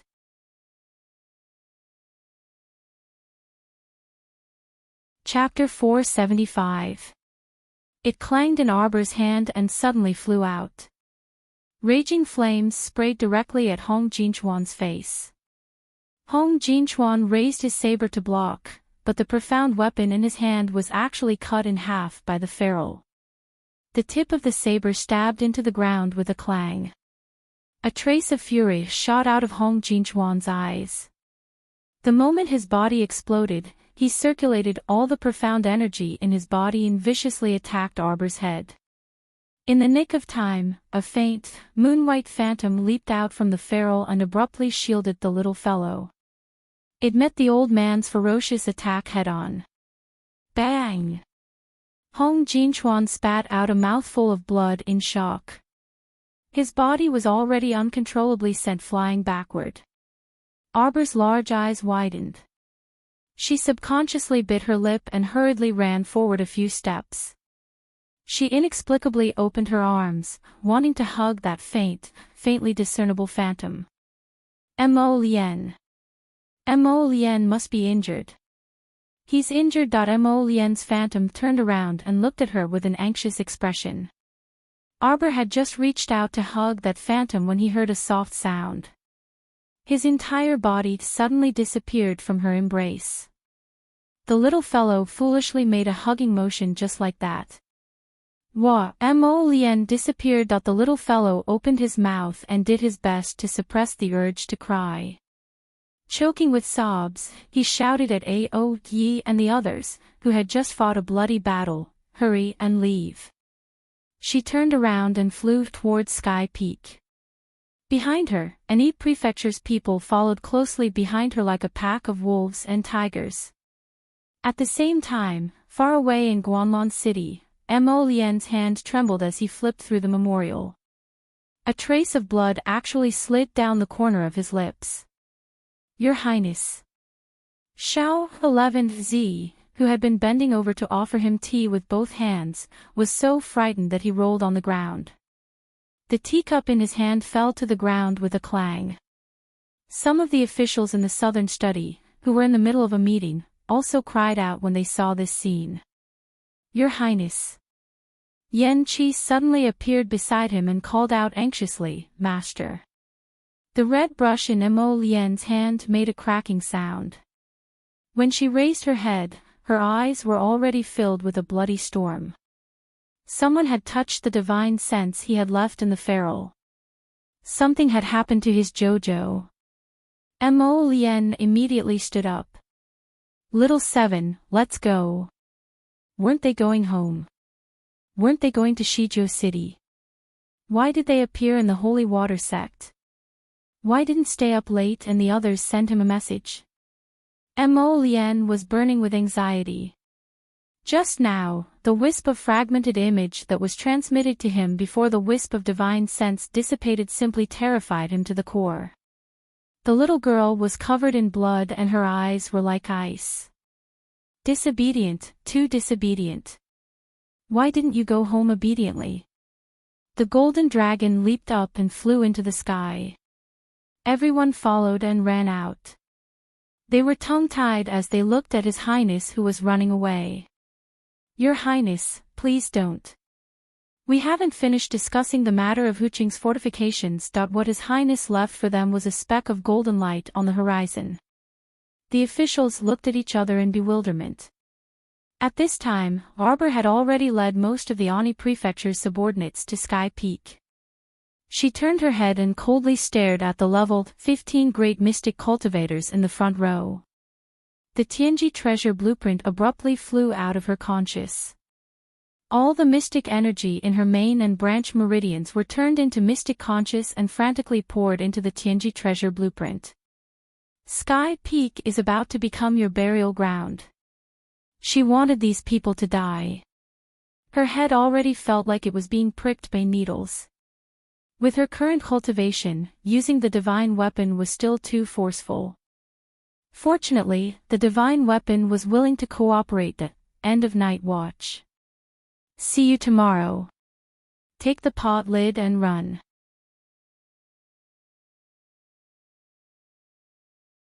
Chapter 476. That thin piece of paper rapidly expanded before everyone's eyes, flashing with a dazzling golden brilliance. With Arbor's current level 11 Mystic Realm cultivation, he could activate the fourth layer of the Tianji treasure blueprint. Under normal circumstances, activating the third layer of the Tianji treasure blueprint wasn't a big problem. However, Arbor was currently forcefully activating the fourth layer of the Tianji treasure blueprint and carrying out a large-scale, indiscriminate group attack. Just the third layer of the Tianji treasure blueprint wasn't enough. Right now, she was facing 5 to 6 level 15 great mystic cultivators as well as 100 or so level 12 and level 3 great mystic cultivators. She wanted to bury them on Sky Peak and accompany the entire Holy Water sect in death. She needed to kill them in one strike. She didn't have a second chance. An endless stream of mystic conscious desperately squeezed into the Tianji treasure blueprint. Divine weapons were all sentient objects. It already sensed that its little master was risking her life in this desperate attack, as if she was risking her life. It wanted to reject the remaining portion of mystic conscious. It didn't want anything to happen to its little master. However, its master had already sunk into a completely deranged state, so it couldn't stop her at all. The Ani Prefecture's disciples only felt that the light was very glaring, and they couldn't resist closing their eyes. However, in the next instant, the grain-shaped concealed weapons that blotted out the sky instantly pierced through their bodies. 2 leveled 15 great mystic cultivators bore the brunt of the attack. The grain-shaped concealed weapons pierced through their defensive barriers and directly turned them into sieves. They even dazedly lowered their heads to glance at themselves. Afterwards, they discovered that their bodies were riddled with tiny holes, and they were all spurting out small streams of blood. Their heads instantly ruptured, revealing a bizarre and terrifying scene. Like a torrential downpour of sand, their entire bodies turned into bone dregs with a crash, and minced meat splattered all over the ground. This terrifying instant immediately scared the other level 15 great mystic cultivators into retreating several steps. They activated all the mystic energy in their bodies to reinforce their defensive barriers. The remaining 3 leveled 15 great mystic cultivators were already completely stupefied, and they stiffly turned their heads around. Only now did they see clearly that under the indiscriminate attacks of the Tianji treasure blueprint, the 200 or so people from the Ani prefecture had all been reduced to a pile of bone marrow and flesh. They mixed into the snow and dyed the entire ground reddish-brown. More than 200 people. More than 200 people. They were all level 10 mystic cultivators and above, but they were killed just like that. Among them, 2 careless level 15 great mystic cultivators were also killed in this group attack. This could no longer be called a battle. It was a one-sided slaughter. Arbor's mystic sense was severely damaged. After the attack, he fell limply onto the snowy ground. Her eyes stared fixedly at the pitch-black sky above her. It turned out that unknowingly, the night fog had already enveloped them. In the past, she had never felt as dark as today.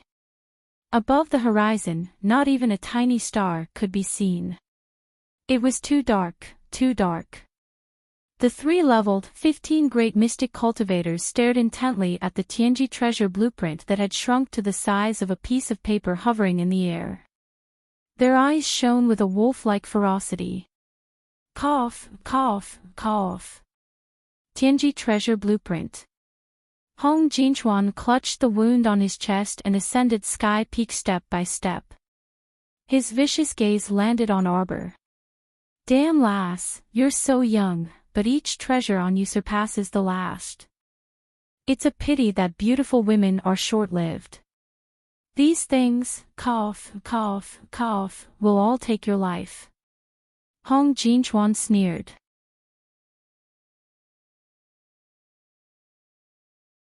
Chapter 477. Previously, he had been sent flying by the counterattack of Mo Lian's projection, and even his heart meridians had been damaged. However, he was extremely glad at this moment. If it weren't for the fact that he was a step too slow, he would have most likely met the same fate as those 2 slightly weaker level 15 great mystic cultivators and lost his life to the Tianji treasure blueprint's indiscriminate group attack. But now...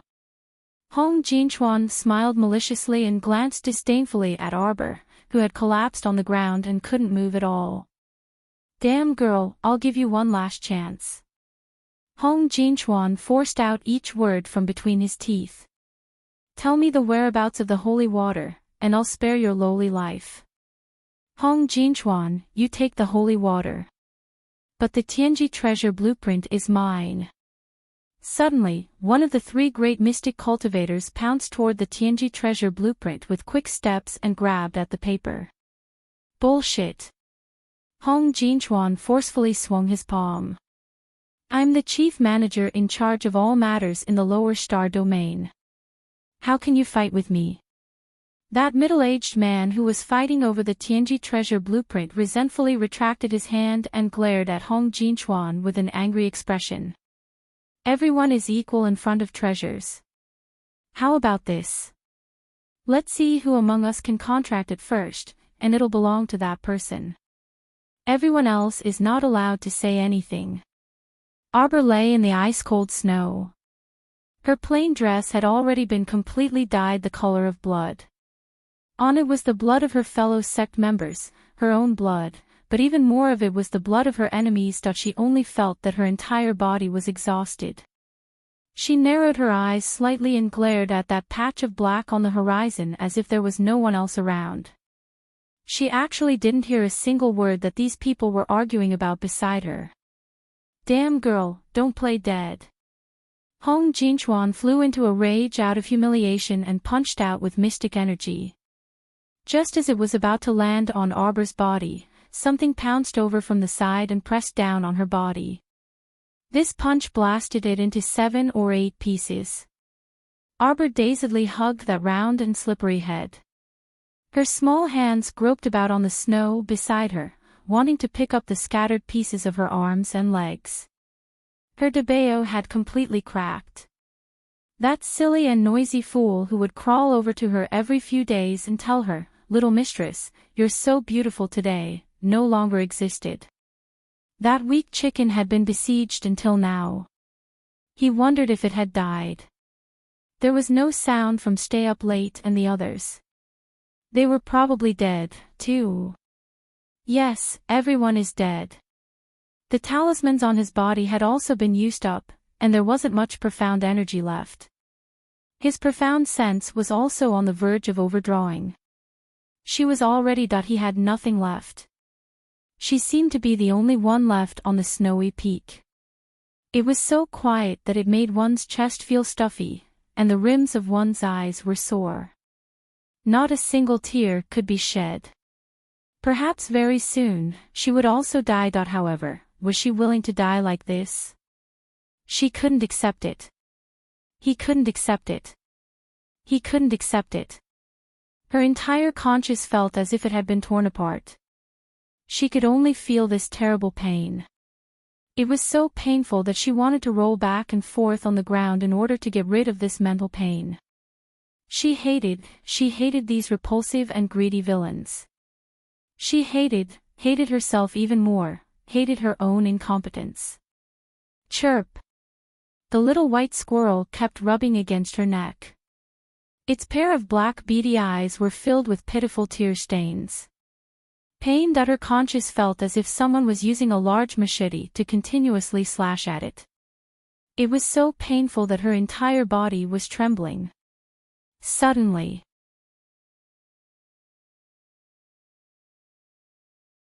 Chapter 478. The hatred that filled her chest had practically transformed into substantial evil thoughts that were about to flow out. The throbbing pain in her head made her curl up her small body on the snowy ground, and her gaze suddenly landed on her left hand. At some point in time, a small section of a sharp sword tip had emerged from her left hand. Fushi. Sword. Inexplicably, she opened her mouth and murmured. She reluctantly reached out her right hand and stroked this small section of the sword tip. This sword. It had been hidden in her body all this time. And she, from beginning to end, had actually not sensed it at all despite growing up to this age. She could call out its name in one breath and even feel an eerie sense of familiarity wash over her. You must be my old friend, right? It's just that I don't even remember you now. Arbor squeezed out what little was left of her conscience and desperately mobilized her nearly exhausted mystic conscience, wanting to pull this sword out of her body. She could feel a majestic and terrifying power contained within the sword. She hoped to use her own hands to hold this Fushi great sword. Right now, she especially wanted to kill someone. Hong Jinchuan and the others weren't fools. They had already smelled a hint of danger, and they narrowed their eyes at Arbor, who was curled up on the ground. What is she doing? This damn girl, don't tell me she still has a trump card that she hasn't revealed. The middle-aged mystic cultivator said sinisterly. Hong Jinchuan immediately frowned and said angrily, the damn girl probably won't reveal the whereabouts of the sacred water. Let's chop her up and look for it again. Quickly look. A sword appeared in the little girl's hand. Hong Jinchuan was startled by that mystic cultivator's shout. His gaze landed on Arbor, and he only felt a trace of coldness creep into his heart. He absolutely couldn't allow this damn girl to continue living. At such a young age, she had so many trump cards and such strong combat strength. Who knew if they would still be her match after a year or two? This kind of prodigy also had an irreconcilable feud with their Oni prefecture. The two sides were already in a state of irreconcilable enmity. He absolutely couldn't allow a hidden and powerful enemy to continue existing. After this battle, Uni Prefecture's forces on Seakong Planet were practically wiped out. Their vitality was truly greatly damaged. After expending so much manpower, if they couldn't bring back some treasures, it would be hard to explain to the manor head. It was all this damned girl's fault. She had taken out the Tianji treasure map and killed so many people from Uni Prefecture. However, it didn't matter. He had already secretly planned to take the Tianji treasure blueprint as his contribution and offer it to the manor lord to curry favor. As for the holy water, that was what he wanted. This time, no matter what, he had to find the holy water. The sword is coming out. The middle-aged mystic cultivator roared. We can't let her continue. With that, the middle-aged mystic cultivator promptly sent out a mystic energy that charged towards Arbor. Chirp! The little white squirrel's fur stood on end as it abruptly jumped out from Arbor's neck and dashed towards the incoming mystic energy. Bang! A loud sound was heard. Its small body was sent flying by the profound energy and landed heavily on the snowy ground. You overestimate yourself. The middle-aged mystic cultivator harumphed angrily. Viciousness grew in his heart, and he flew to Arbor's side. Without a second word, he raised his leg and stomped on her small head. How dare you! A stern rebuke laced with earth-shattering fury abruptly struck the depths of everyone's souls like a muffled hammer.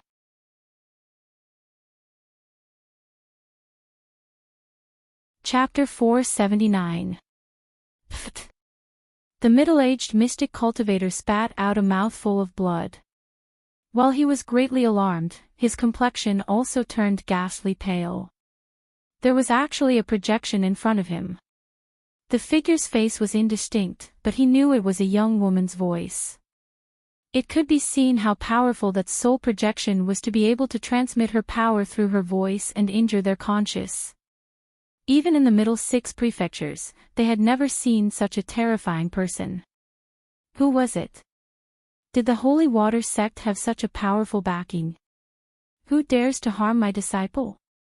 Soul explode. The instant that powerful projection pounced down, a powerful force that made one's heart tremble suppressed his entire body. The middle-aged mystic cultivator watched in horror as his body involuntarily spread open. It was actually boom. The next second, the middle-aged mystic cultivator was forced to self-detonate against his will. Ah! Ah! The other 2 great mystic cultivators, who were scared out of their wits, immediately broke into a run when they saw that something was amiss. Can you escape? Both of you. The emotionless voice rang out again. Suddenly, 4 invisible barriers erected around the 2 level 15 great mystic cultivators, and a black fog mercilessly burned and evaporated around them. There was clearly only a wisp of concealed black fog and not a trace of smoke, but the 2 people's wretched howls could be heard throughout the 5 peaks. It was extremely mournful. Their figures shrunk along with the black fog around them. It was as if the water, blood, bones, and flesh in their bodies were evaporating inch by inch, losing their final supporting barrier inch by inch, until they softened into a puddle of black water and completely disappeared into the barrier. Hong Jinchuan's body trembled from head to toe. His legs were numb and weak from fright due to the scene before him. Your Excellency, please spare my life. Your Excellency, please spare my life. Hong Jinchuan involuntarily knelt down at this time with a face full of piety and extreme submission. There was not a trace of humiliation in his heart. Facing such a powerful expert with such a powerful aura, Hong Jinchuan could not muster any thoughts of resistance. Right now, his mind was filled with regret and fear. If he had known that the Holy Water sect had such a terrifying backer, how would he have dared to come and cause trouble? Paw! As the mysterious man flicked his sleeve, Hong Jinchuan suffered a heavy slap on his cheek. Immediately after, a dozen slaps fell like a storm onto Hong Jinchuan's old face. Soon, his face was swollen and his teeth were shaking as he spat out blood. How dare ants surround and attack a raging tiger? The furious shadow grabbed Hong Jinchuan and tore his body in half effortlessly. Then, he threw Hong Jinchuan to the ground like a piece of paper. Xiao Mu was already lying on the snowy ground, and she was merely staring blankly at that violent apparition in a daze. So powerful, so powerful. In her eyes, leveled 15 mystic cultivators were merely existences akin to ants. With a flip of his hand, he could destroy them in the span of a breath. Mastered up the shadow in front of her should be her former master, that little tree mentioned. No wonder she felt that it was so familiar. Arbor felt her eyes sting, but she couldn't shed a single tear. She clearly wanted to cry so badly. Little treasure, little treasure. The illusory figure anxiously called out, "Are you all right? Don't make Master worry. Your soul is unstable, so don't recklessly use the Fushi Greatsword. Take it back and don't use it unless it's absolutely necessary. Remember, remember. Master."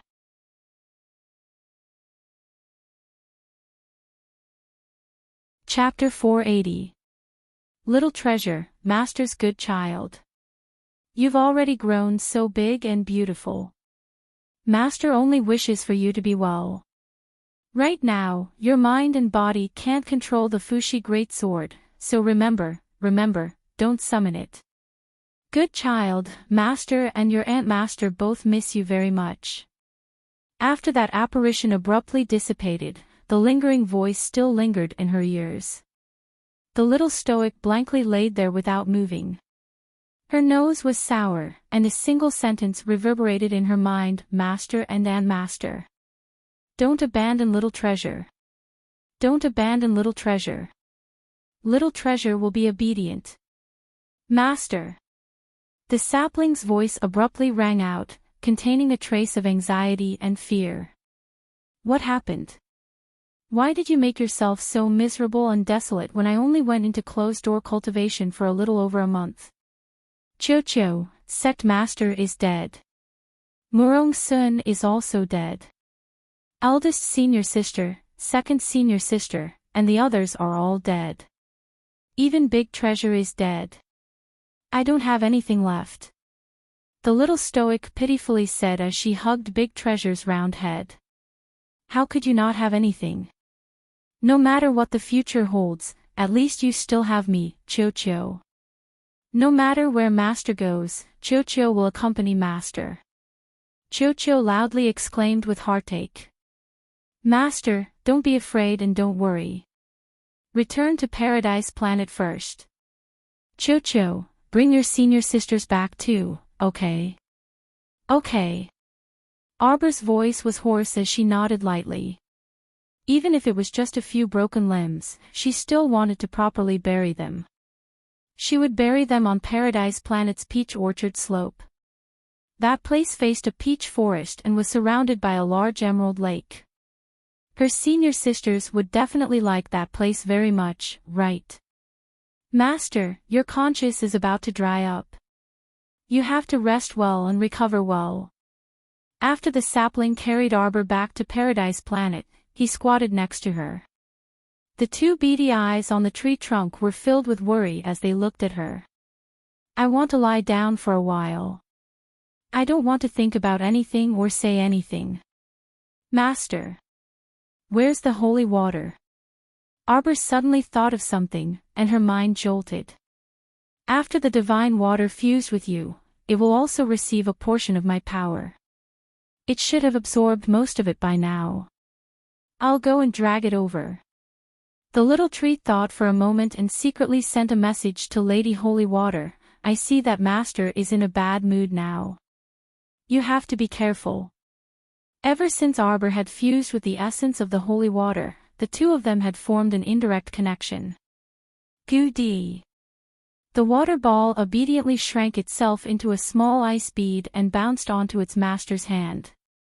Since the life essence had completely merged with its master, Lady Holy Water could also obtain some benefits from the sapling. She then went into seclusion. Now that it had taken advantage of the small tree's power, it had also advanced to the middle stage of the infant stage. Master, you only need to summon Dian Dian with your mind right now, and Dian Dian can come out and attack with liquid and solid water at any time. The little ice bead abruptly transformed into a ball of water and quietly floated in the center of Qiao Mu's palm. Arbor, however, remained expressionless. Suddenly, he flipped his hand and tossed it aside. Leave. From now on, I am not your master. You can leave my mystic domain and go wherever you want. The water ball turned into an onion head water doll with a bang. It suddenly took a step and pounced towards Arbor. It cried out pitifully, "Why, master? What did Dian Dian do wrong? Master, don't be angry."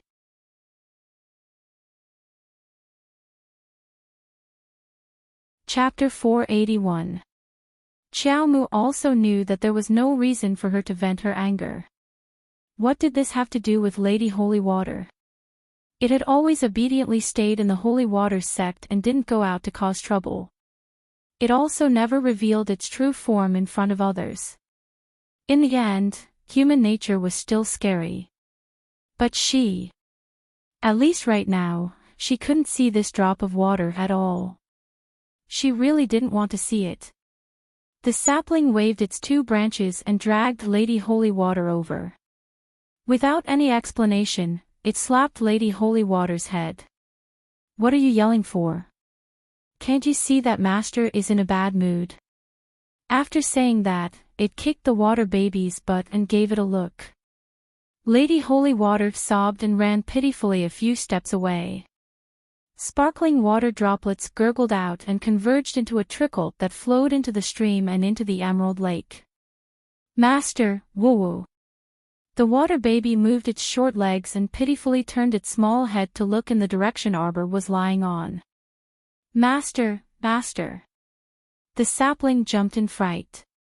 It turned out that Arbor had suddenly closed its eyes and didn't say anything. It was as if it had completely fainted, and it anxiously paced around on the spot for a while. The water child rolled all the way back with gurgling sounds and melted into a ball of blue water, rubbing itself against Qiao Mu's body. Cho-cho, did master faint from anger because I was useless? The sapling gloomily glanced at it.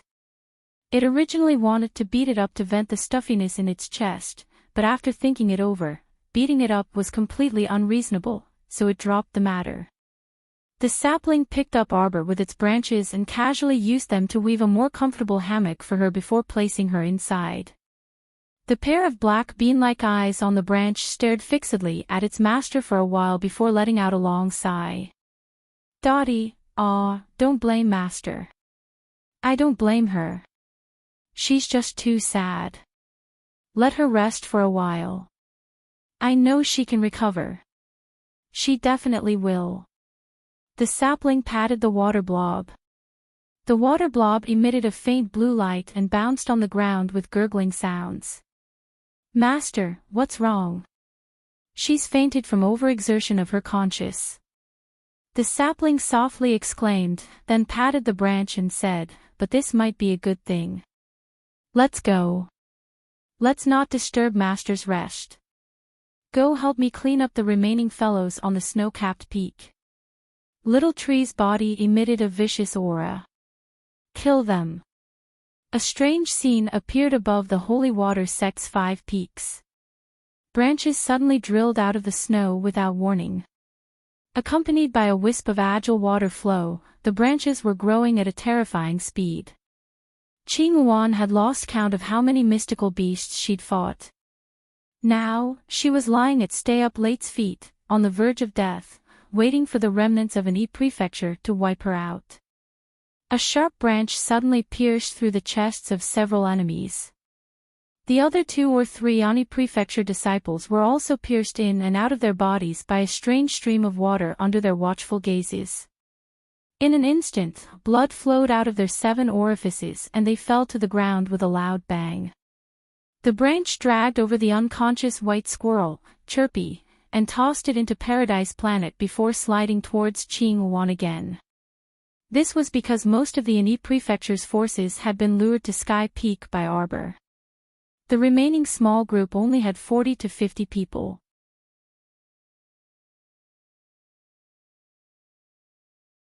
Chapter 482.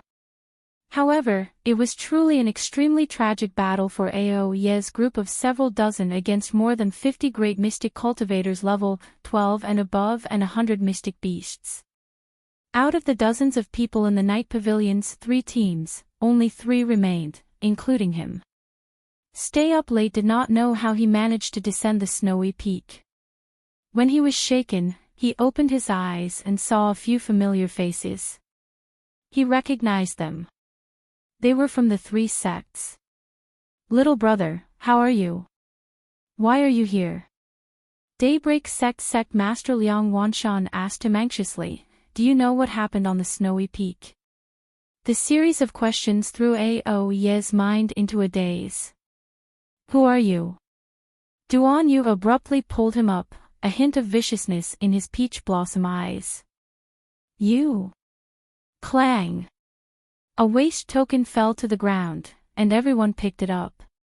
Duan Yu glanced at it before releasing Aoye's collar. "You're one of the Crown Prince's men." Cough, cough, cough. Aoye laid on the ground, so exhausted that he didn't want to move at all. He lifted his eyelids and looked up at the snowy peak. With one glance, he knew why Daybreak Sect Master and the rest were so astonished.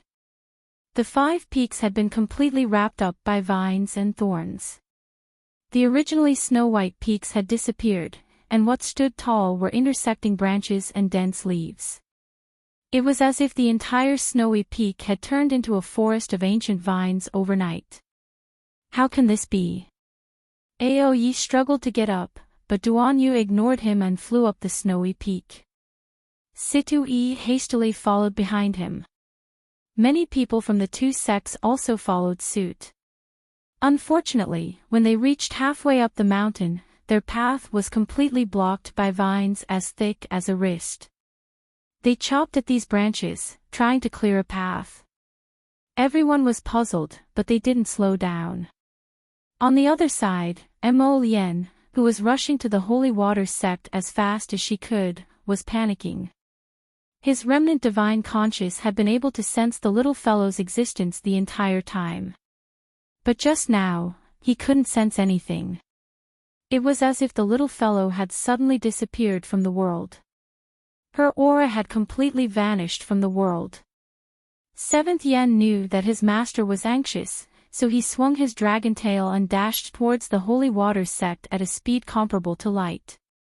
Everyone from the 2 sects had already released their Xian beasts to help them cut down the ancient vines and old trees that were blocking their way.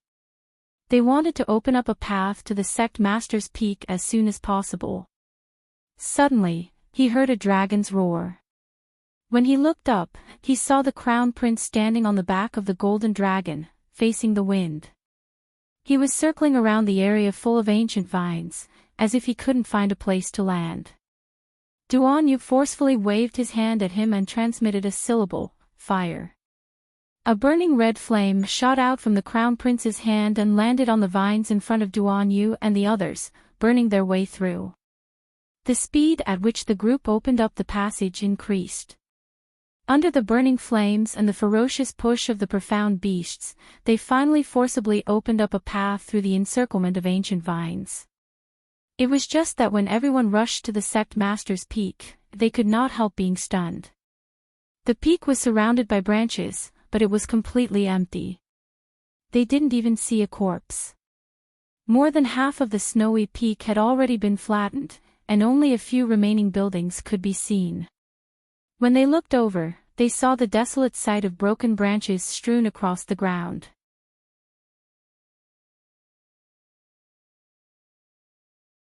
Chapter 483. Jojo. Mo Lian pressed down on the golden dragon, and the human and beast both landed on the snowy peak. Everyone chopped at the surrounding vines to create a place for them to stand. Mo Lian clenched his fists and stood there for a long time. He released his consciousness, but he couldn't sense his darling's presence. She really disappeared, she really disappeared. How could this be? Mo Lien was completely flustered. He thought he sensed wrongly.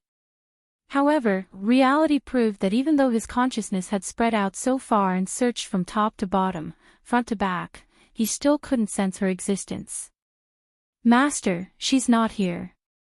The young 7th Yen solemnly shook his head at him. 7th Yan's consciousness could cover a radius of at least 3 kilometers. So to say, his Chow Chow really had disappeared from the holy water sect. Mo Lien refused to give up and looked at Duan Yu and the rest. No, how could she not be here?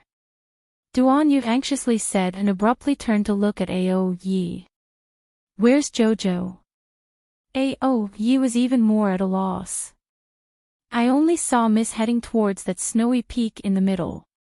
When I woke up later, I was already at the foot of the snowy peak.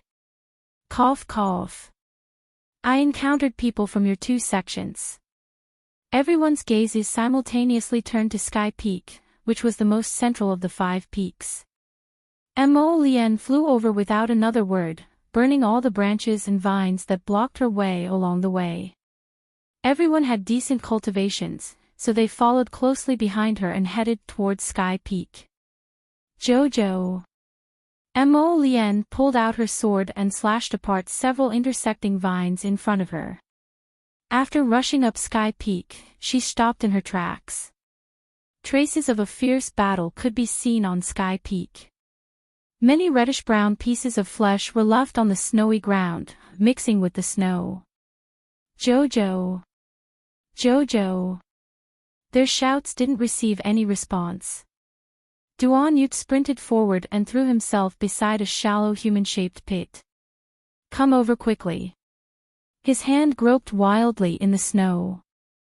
He felt something and dug it out of the snow.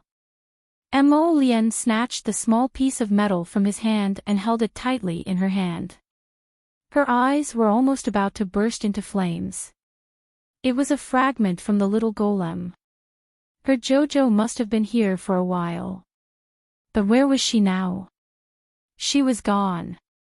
She had completely disappeared. Ciao ciao. Mo Lien bolted for an even higher snowy peak. His heart was extremely flustered, as if it was being tightly gripped by 5 or 6 terrifying hands. It was so painful that he almost couldn't breathe. Why did this happen? Why? She was fine when they parted. Nothing had happened. His baby even smiled at him adorably. But now, when he thought of his Chow Chow, who was now alone somewhere, he panicked. His heart ached so much that it felt like it was being torn apart. He should have accompanied her. He should have accompanied her all the way. Mo Lien was filled with regret. More people are coming.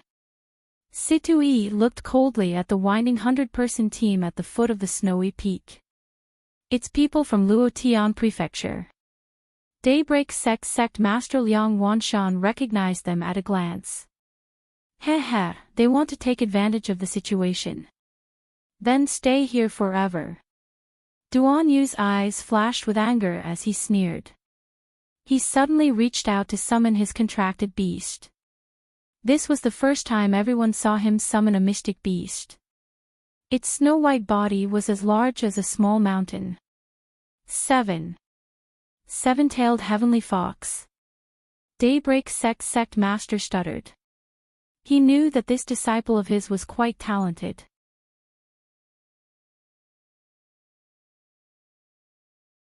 Chapter 484. However, the legendary seven-tailed heavenly fox was actually a contract beast that Duan Yu had never summoned before. Chestnut, these are all your rations. Duan Yu pointed at the people from Luotian Prefecture on the mountain path. Thank you, Master. I can have a full meal now. Brutality flitted through the seven-tailed heavenly fox's eyes, and it abruptly moved its huge body, pouncing straight at the crowd on the mountain path. The bunch of idiots from Luotian Prefecture were currently dreaming of reaping the benefits of others' quarrels. They knew that the people from Shantian Prefecture and Nani Prefecture had already arrived first. They purposely came later so that they could take advantage of the chaos when the others were almost done fighting. It couldn't be helped. Compared to Shantian Prefecture and Nani Prefecture, their Luotian Prefecture was slightly inferior. Wealth came from danger. In order to obtain the sacred water, Luotian Prefecture's manager racked his brains and went all out. However, it was a pity that they encountered Duan Yu and Mo Lien. Two men in a fit of rage didn't have any rationality. At the same time that the seven-tailed heavenly fox suppressed them, the golden dragon also arrived in front of Luotian Prefecture's disciples with a roar. The seven-tailed heavenly fox spat out a mouthful of purplish-red lightning, which was followed by an earth-shattering blaze. Don't mention that thrilling feeling. The seven-tailed heavenly fox and the golden dragon practically killed a large portion of Luotian Prefecture's disciples in the blink of an eye. Immediately after, Duan Yu pounced on them and threw out a bunch of concealed weapons. Luotian Prefecture's manager was almost about to doubt his life. Could it be that these youths from the lower star domain were born as monsters? They could comprehend the five spirits and contract such powerful beasts in a place like the lower star domain. They were much stronger than those so-called geniuses from the middle six prefectures. Why? Was it appropriate for them to violate the laws of the star domain? Mo Lien currently had nowhere to vent her rage. She harshly clasped the manager's neck and questioned him harshly, "Tell me, why did you come to the Holy Water sect? Where did you get the information?" The steward of Luo province was on the verge of tears. He had brought a group of people here to be tortured. Sob, sob, sob. The steward of Luotian Manor, who felt that he had been wronged, hurriedly said honestly, "Our Luotian Manor has planted spies in Shantian Manor. A few days ago, we received news that there were abnormal movements in Shantian Prefecture. After secretly inquiring about it, we learned that sacred water had appeared in the Holy Water sect. Young master, please spare me. We're just here to pick up a bargain. We don't have any bad intentions. Shantian Prefecture. I want all of you to beg for death." Mo Lien's eyes were filled with intense killing intent. With a gentle swipe of her slender sword, she beheaded the steward of Luotian province.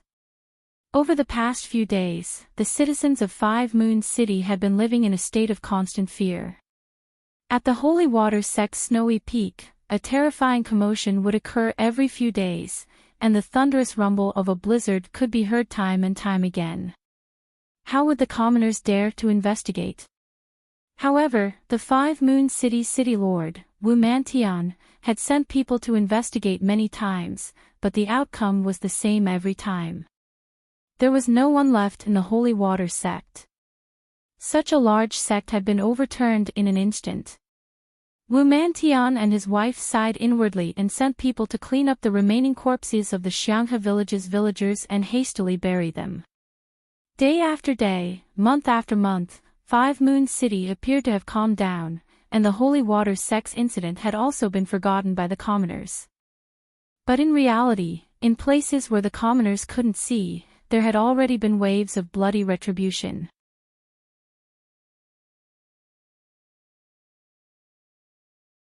Chapter 485. In a secret manor in the eastern part of Sikong Planet. No one knew that this place was actually one of the larger strongholds of Shantian Prefecture on Sikong Planet. Until Northern Prince Mo led people and completely cleared out this place with lightning speed. The originally beautiful courtyard was now a mess with blood all over the ground. The 100 people from the hidden pavilion were all experts above level 12, and they carried out a one-sided massacre. At daybreak, there were faint clusters of flames moving in the manor. There were more than 1,000 people in the manor, but only one was left alive. The manor lord was forced to kneel in front of a black-clothed youth with bloodshot eyes. His hands dug into the ground as he angrily shouted, "Why? Hand it over." The back figure faced him indifferently and threw down these 3 words. Hand over what? The manor lord glared at the person's back with bloodshot eyes. If looks could kill, that devil would be riddled with holes by now. There were more than 1,000 people in the manor.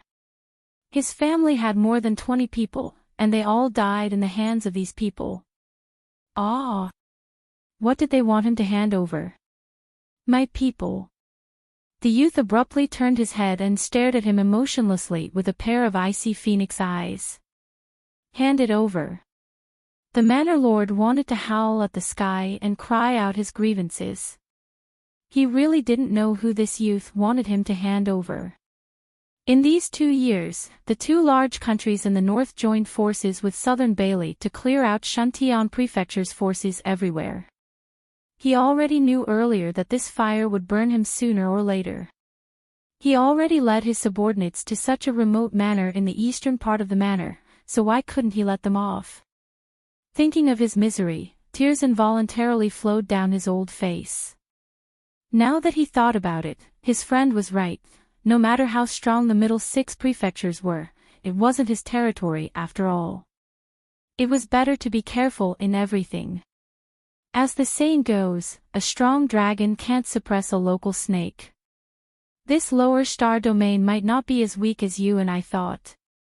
Perhaps there were still a few hidden forces that were very strong. Cry. He actually had the face to cry. Compare who was more miserable. Who was more miserable? No one knew better than him how he had spent the past 2 years. Mo Lien ruthlessly kicked the manor lord's chest. Hand it over. Wow! The old man spat out a mouthful of blood on the ground. He clutched his chest and laughed miserably. Devil, you devil! What do you want from me? I didn't take anything. Devil. Mo Lien raised his phoenix eyes and gazed at him coldly. So what if he became a demon? How dare you? The captain of the hidden pavilion stepped on the old man's back. How dare you speak so rudely to His Highness? You're not going to tell me. Mo Lien's phoenix eyes narrowed as she laughed coldly. This solitude wants to refine the flesh and blood of your entire family, old and young, and turn them into mechanical puppets. This solitude will make you people of Shantian Palace obey orders for eternity, and never be able to reincarnate. The old man's pupils shrank and he screamed, No, no, no. What do you want me to say? Your Honor. I didn't take anything. I didn't take anything. My people. Mo Lien flicked her sleeve, and a heavy slap landed on the manor lord's face. You bunch of snakes and worms from Shantian Hall, you took away my man and haven't returned it to me for 2 years. Hand it over. The old man fell to the ground. He didn't catch his breath and lay there motionless. A member of the hidden pavilion went forward to check his pulse. He turned to the crown prince and said, He's dead, Your Highness. Mo Lien's cold gaze landed on him. She said indifferently, Continue searching. This solitude wants everyone in Shantian Palace to be exterminated.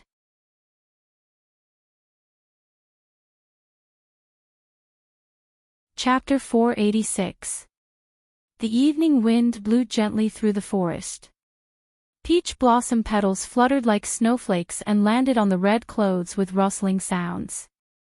The lake was sparkling, and schools of fish swam.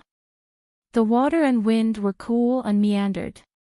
At this moment, a broken peach blossom petal landed on her lips.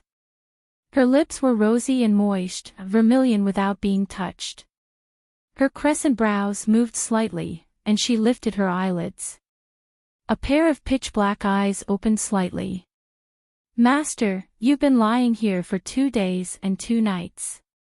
A little tree ant ran over and shook its tree arms. If you lie down any longer, little mushrooms will grow all over your body. Cho-cho. How long have I been sleeping? 2 days and 2 nights. The little tree ant bounced a few times beside her. Master, get up. Arbor reached out and picked up the broken petal stuck to her lips. Her ice-like eyes moved indifferently and she turned to look at the little tree. What am I going to do today? Master, there's actually nothing to do. You've planted all the seeds in the ground these days. Many medicinal plants have already started to grow healthily, and those vegetable fields can harvest several rounds of vegetables. Go and collect them. Arbor reached out and grabbed a thin book to cover her face. I'll sleep for a while. The little tree. Guru. A small ice bead rolled to the little trent's feet. A small claw extended from the ice bead and scratched the little trent's trunk. The little tree ant stretched out its branches and whipped it. Guru. The ice bead thought that it had hidden itself well and had been hiding under the little trent's branches and leaves. Occasionally, when it approached its master, it would only sneak a glance at her before shrinking back. Don't be so sneaky. The little tree ant scolded in anger and amusement. Do you think Master is stupid? She already knew that you didn't scram. Guru. Speak human language. The little tree ant was so angry that it wrapped its tree arms and punched the ice bead. Master has been lying for 2 days and 2 nights. Aren't you hungry? The little water blob asked pitifully. The little tree ant sighed. When it turned its head, it was suddenly stunned. Under the peach blossom trees, a red dress had long disappeared. It had been a long time since she came to this hillside. Facing the peach blossom forest, it was surrounded by a circle of green water. The peach blossom slope was full of flowers and green grass, and the fragrance was intoxicating. Xiao Mu stood in front of a nameless grave, not moving an inch for a long time. Her slender and straight figure stood in front of the grave. Under her fierce red clothes, her slender fingers poked out of her sleeves. With a move, 2 jars of wine appeared in her hands. After slapping open the wine seal, Xiao Mu took a sip before turning the wine jar upside down, mixing the wine into the soil. Fellow disciples, Jojo will drink first as a sign of respect. Master. The little tree ant skipped all the way over. Master, you. Have I not been here for a long time? The sapling grunted sullenly. Master, ever since you buried the holy water sect disciples here, you haven't set foot here. Chocho, how long have I been here? It's been a long time, Master. It's already been a little over 2 years. The sapling stretched out a branch and gently tugged at her sleeve. Its heart ached when it saw its master like this. Arbor walked forward a few steps and arrived in front of a coffin sealed in ice. Separated by a thick layer of ice, she indifferently gazed at Su Shanshan, who was lying inside. With a move of her finger, a peach blossom was placed on top of her ice coffin.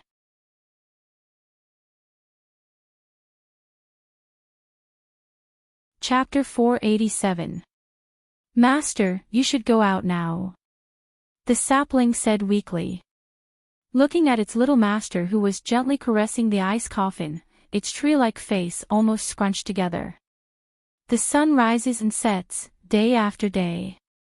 Master, you've already stayed here for more than 2 years. Other than the first 6 months when you advanced your conscious in your sleep, after that, I always felt that you were no different from sleeping when you were awake. It was lifeless. No, it seemed to be world-weary. Chocho, are you disappointed in me? Arbor murmured softly.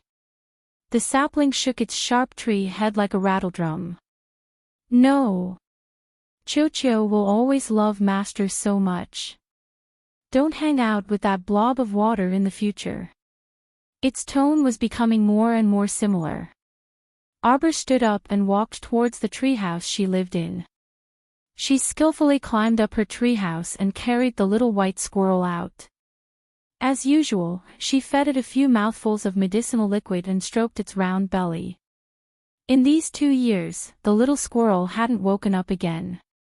2 years ago, the fatal blow from that middle-aged mystic cultivator from Ani Prefecture had nearly shattered all the bones in the little white squirrel's body. After that, she had stitched the little squirrel up needle by needle and poured the precious medicinal liquid into its stomach like it was plain water. In these 2 years, although its condition had improved slightly, it still hadn't woken up. Hence, Xiao Mu fed it the medicinal liquid every day, feeding it 3 meals a day. Cho-Cho, don't forget to feed it medicine in the future. Arbor wrapped the little white squirrel up and put it in the treehouse. On the other end, a cyan blue chick flew onto her arm with a quack. Arbor stroked its fur in passing, but before she could speak, she heard the sapling Cho-Cho shriek and howl. "Master, where are you going? Why do you need Cho-Cho to feed you medicine? Master, you can't be thinking of. Master, don't die. Master. You can't go and commit suicide. I won't let you die. Cho-Cho won't let Master die." Once Cho-Cho started crying, the little water ball immediately burrowed out from under the leaves on its head. As soon as it saw Arbor, it started to cry pitifully. It looked like a blob of water wanted to get close but didn't dare to.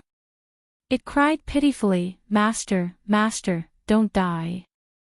I'll leave. I'll leave now. Whoa." Arbor looked at the 2 little ones speechlessly and punched the little Trent's little head. "Who wants to die?" The little tree ant and the little water ball sobbed for a while before they suddenly stopped crying and said in unison, "Master, are you going to die?" Arbor simply couldn't be bothered to talk to these 2 idiots. "I'm going home." Arbor said indifferently, "In the future, I may not come to Paradise Planet every day. The heavy responsibility of taking care of chirps will be handed over to the 2 of you." "Master." The little tree ant and the little water ball hung on her lapel, one above and one below. They exclaimed in unison again, "You're going out." "What, you don't want me to leave this place?"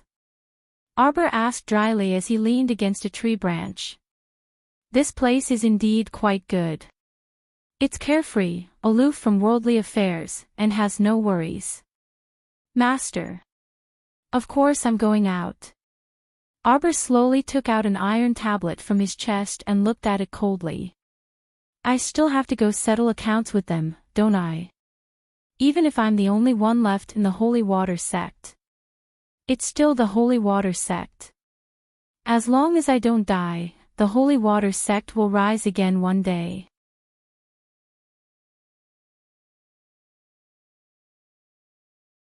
Chapter 488. It was just that she was in too much pain and wanted to escape too much. If she went out now, she would definitely see the wretched scene of Sky Peak's dilapidated walls. Because the sapling only dragged her into Paradise Planet, she would still be on the Holy Water Sect Sky Peak when she came out. She didn't want to, nor did she dare to, go out. She even loathed this ugly world. If she could, she really only wanted to peacefully live out her life on Paradise Planet by herself. However, a belly full of hatred might not be able to calm her heart. The entire Holy Water Sect's 800 disciples had one life. One day, she would make them pay for this debt one by one. No one should think of having an easy time. "Now, I'll start with you." Arbor tightly clenched the iron tablet in her hand, wanting to crush it. She had repeatedly checked this iron tablet she picked up from the shattered Holy Water Sect's ancestral hall. The name of Guanlon City's Qin Estate was engraved on the back. Qin Estate. What did it have to do with those people from Shantian Prefecture? Or could it be that Shantian Prefecture's power was hidden within Guanlon City's Qin Estate? That stooped old man who appeared in Dwelling Valley, did you die or not? If you didn't die, then are you prepared to have your bones ground to dust and your flesh to be devoured by me? Wrapped in a flapping red dress, she was like a ball of vengeful blood, scarlet and dazzling, directly pressing against the sun and moon. Caw! Weak little chicken jumped onto her shoulder and rubbed against her head. "Don't go out, either. Stay here obediently, Arbor said faintly as she patted weak little chicken's chubby body. Back then, Qinghuan challenged 100 beasts alone and was incomparably brave, but it was heavily injured. Although she slowly recovered these 2 years, Arbor still had some psychological trauma. Caw. Speak human. The sapling grumpily slapped weak little chicken's head. Why did this bunch of heart-crushing scoundrels always like to grumble and refuse to speak human language? They had to find the right target even if they wanted to act cute. Didn't they know that Master was an oddball who disliked cute things the most? Master, I'll send you there. I can fly fast. Newbie flapped its wings and shouted. There's no need. It's been so many years.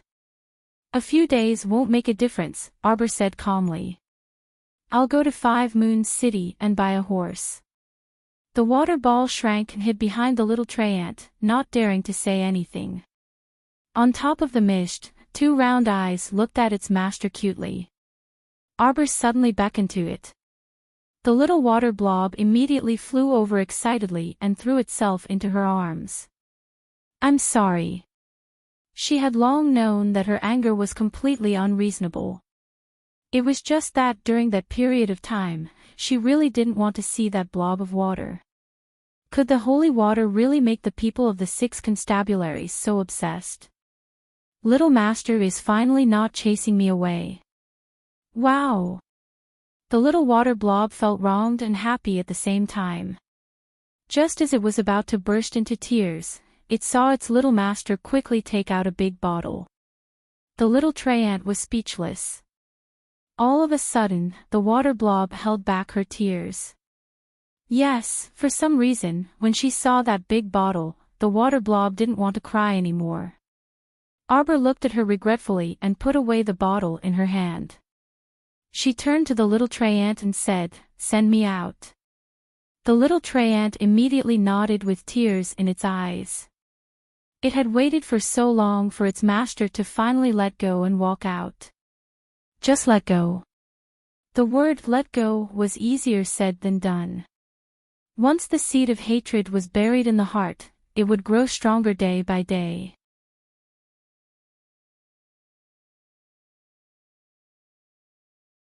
Chapter 489.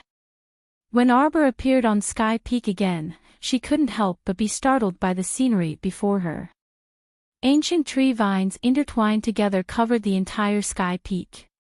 Arbor's slender hand pushed aside the 2 vines blocking her way and squeezed through the intersecting vines. As far as the eye could see, the entire holy water sect was enveloped by the sapling's vines. Arbor stared blankly for a while before suddenly feeling her wrist heating up. When she looked down, she saw the jade bracelet carved with a pine tree suddenly emitting a lustrous light. Arbor raised her left wrist and saw a strong light abruptly activate. As if receiving some sort of response, a circle of fist-sized jade talismans flew up with a whoosh from where the ancient vines intertwined around the snowy peak. The circular jade talismans gathered into a ball and rapidly flew to Arbor's fingers. They glowed faintly and vibrated lightly. Arbor reached out to hold it, and her eyes flickered with disappointment. How could those people from Shantian Prefecture and Ani Prefecture find the treasure pavilion? It turned out that at the critical juncture that day, the Maple Pavilion had already been enveloped by a talisman matrix. All the secret techniques and mystic weapons that the Holy Water sect had passed down over the past 300 years had been stored inside the jade talismans. Until she appeared. Arbor touched the lustrous jade bracelet on her left wrist, which was also where the key to the Maple Pavilion was located. Without this key, all of the Maple Pavilion's inheritance would probably be buried under the snowy peak forever, never to see the light of day again. Thinking about it, she really was proud and aloof. She would rather die in glory than live in dishonor. Even if the entire Holy Water sect was razed to the ground, those people could forget about obtaining any benefits. Cho-cho, put it inside, okay? Yes, Master. The sapling knew that its little master would definitely be in a bad mood after coming out, so it hastily agreed and extended its branches to encircle the faintly glowing spherical jade talisman matrix in Arbor's hand. "Master, I can build a wooden pavilion," the sapling said hurriedly. Little Tree said hurriedly, "Although it might not be the same as the maple pavilion of the past, at least it looks like it." Arbor nodded faintly. "As you wish." After the maple pavilion was dragged into Paradise Planet by the sapling, the jade bracelet on her left wrist stopped resonating with it. It dimmed slightly and remained dormant on her wrist. Arbor reached out and caressed it again, looking up at the sky covered by the ancient vines. Only a tiny bit of sunlight could be seen seeping in through the gaps between the leaves. Little dots of light landed on the ground, making the whole environment look very gloomy and gloomy. "Murong Sun, I'll be of marriageable age in 3 months," Arbor muttered to himself. With a slight movement of his body, he drilled out from between the vines and landed lightly on the snowy peak. Xiao Mu's seemingly slow floating speed actually took no more than a few seconds before her slender figure landed at the foot of the mountain and entered Xianghe Village's range. Xianghe Village was desolate and devoid of any signs of life. Along the way, they saw that the ground was covered with withered leaves, and only a stretch of dilapidated walls remained. At this moment, a few soft voices suddenly came from behind the collapsed house. Arbor was startled. She hadn't seen anyone for more than 2 years, so she subconsciously still didn't want to see people. The holy water sect's area had long been deserted, so why would there be voices? In the blink of an eye, her petite body had already disappeared from where she stood. When she reappeared, a pair of lonely and dark eyes landed on the small slope behind the dilapidated walls.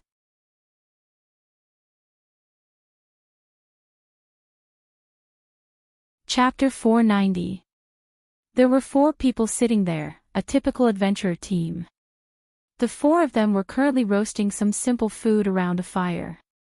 One of them sighed and said, "Life has been getting harder and harder recently. I heard that City Lord Wu has already given the order to start moving the city today. All of 5 Moon City's people will be migrating to the northern fortifications. We can't grow anything. If this continues, the entire city's people will starve to death." Sigh. Another person heaved a long sigh and used the branch in his hand to poke at the fire, poking a short and fat boy beside him. "You punk, what are you spacing out for?" The short and fat boy's bald head was barren, and his body was as round as a ball. His face was fair without a beard, and he was carrying a large iron pot on his back. "What's wrong? You've been spacing out." "Nothing." The short and fat boy picked up a small piece of sweet potato and fiddled with it. After a while, he raised his head and said, "Eldest brother, I came here when I was young. Came to the Holy Water Sect." Eldest brother was taken aback, but then he asked with a smile, "When was that?" "Several years ago, I guess." The iron pot boy scratched his bald head and smiled honestly. "At that time, I was young and didn't know any better. I even pretended to be a girl and came to the Holy Water Sect to participate in the test." After the 3 brothers were taken aback, they abruptly burst into loud laughter. "You brat, you're really ingenious." Second brother slapped his bald head and laughed heartily. "What are you laughing at?" The iron pot boy slapped their hands away and pursed his lips. "At that time, at least I could eat my fill and wear warm clothes in the Holy Water Sect. Moreover, the 3 sects were so powerful and everyone yearned for them. I also wanted to go. And then... you. And you even passed the test." What are you talking about? Don't say it." "I did pass the test." The iron pot boy raised his head, and a bright smile appeared on his white, dumpling-like face. "Xiao Zhang, don't brag. It's not like I don't understand the market. I heard that at that time, although the Holy Water sect opened its gates to accept disciples every few days, the number of people who could pass the Holy Water test every year was very few. What am I bragging about? I did pass, Zhang Yu said angrily. At that time, I was chosen by the 3 peak masters. Alas, in the end, we were still exposed by the first peak's peak master Murong. My father and I were thrown out. Zhang Yu poked at the flame and sighed. Come to think of it, it's quite an interesting memory. My father has already been gone for 2 years. Seeing that he was a little sad as he spoke, everyone couldn't help but reach out and pat him on the shoulder. These days, who knows when it will be our turn. Second brother, don't say such unlucky things. All right, let's hurry up and finish eating. We'll go up the mountain to take a look. Although the Holy Water sect has been sealed off, I don't know if we can dig up some food from the snowy peaks. Yeah, I remember that in the past, the villagers of Xianghe village often went up the mountain to look for food. It said that the animals and plants on the mountain didn't mutate much, and the wild mushrooms they dug up could be eaten casually. Mushroom? Oh my, don't say that. I'm about to drool. While the 4 of them were laughing and fooling around, they suddenly felt a gust of wind sweep over and instantly rolled them out. The fire was also completely extinguished. Don't go up the mountain. An icy voice shattered in their ears like jade beads falling onto a plate.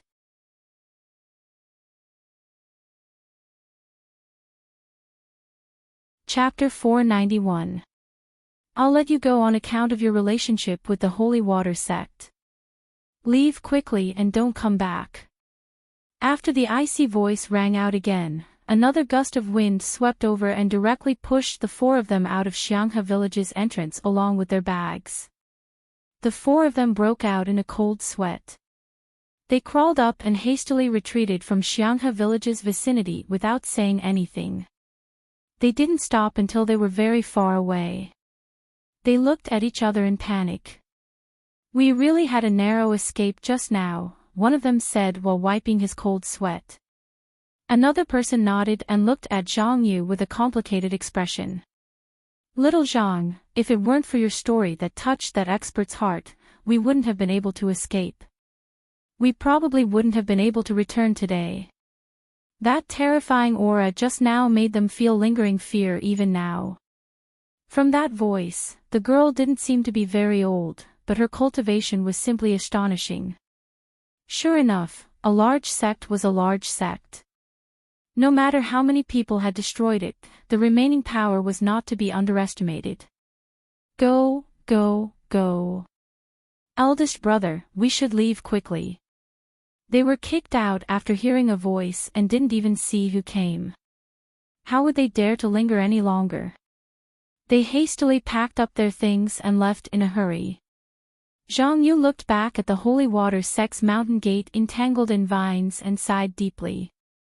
Not long after the 4 of them left, Arbor's smoke-like figure stood there indistinctly. She gazed icily in the direction they left. Just now, she had the intention to kill. However, just as she said, Zhang Yu's words caused her heart to waver slightly, and her entire body softened. 60 ebony talismans floated from her fingertips. They hovered in the air and abruptly lit up before disappearing into thin air. Arbor left with a flick of her sleeves. After a long time, a thin and weak little mouse creaked out from the crack in the wall and ran forward without any head or brain. Suddenly, a force blocked its path and flung it away while squeaking. A formless and transparent barrier appeared for a short while before disappearing into the air. Arbor slowly walked to 5 Moon City. The city gates were wide open, and the large group was moving at an extremely slow speed. It seemed that Zhang Yu and the others were telling the truth. 5 Moon City was currently undergoing a large-scale migration. It was just that the journey to the north was long and they didn't know how many people would be left after the tens of thousands of people had migrated to the fortifications in the north. Arbor shook his head, passed by the crowd, and walked towards the horse shop in the city. Unfortunately, he didn't manage to buy a horse when he arrived at the stables. It was said that the wild horses that were hunted had basically gone bad, and the domesticated horses were all snatched up by the residents of Five Moon City.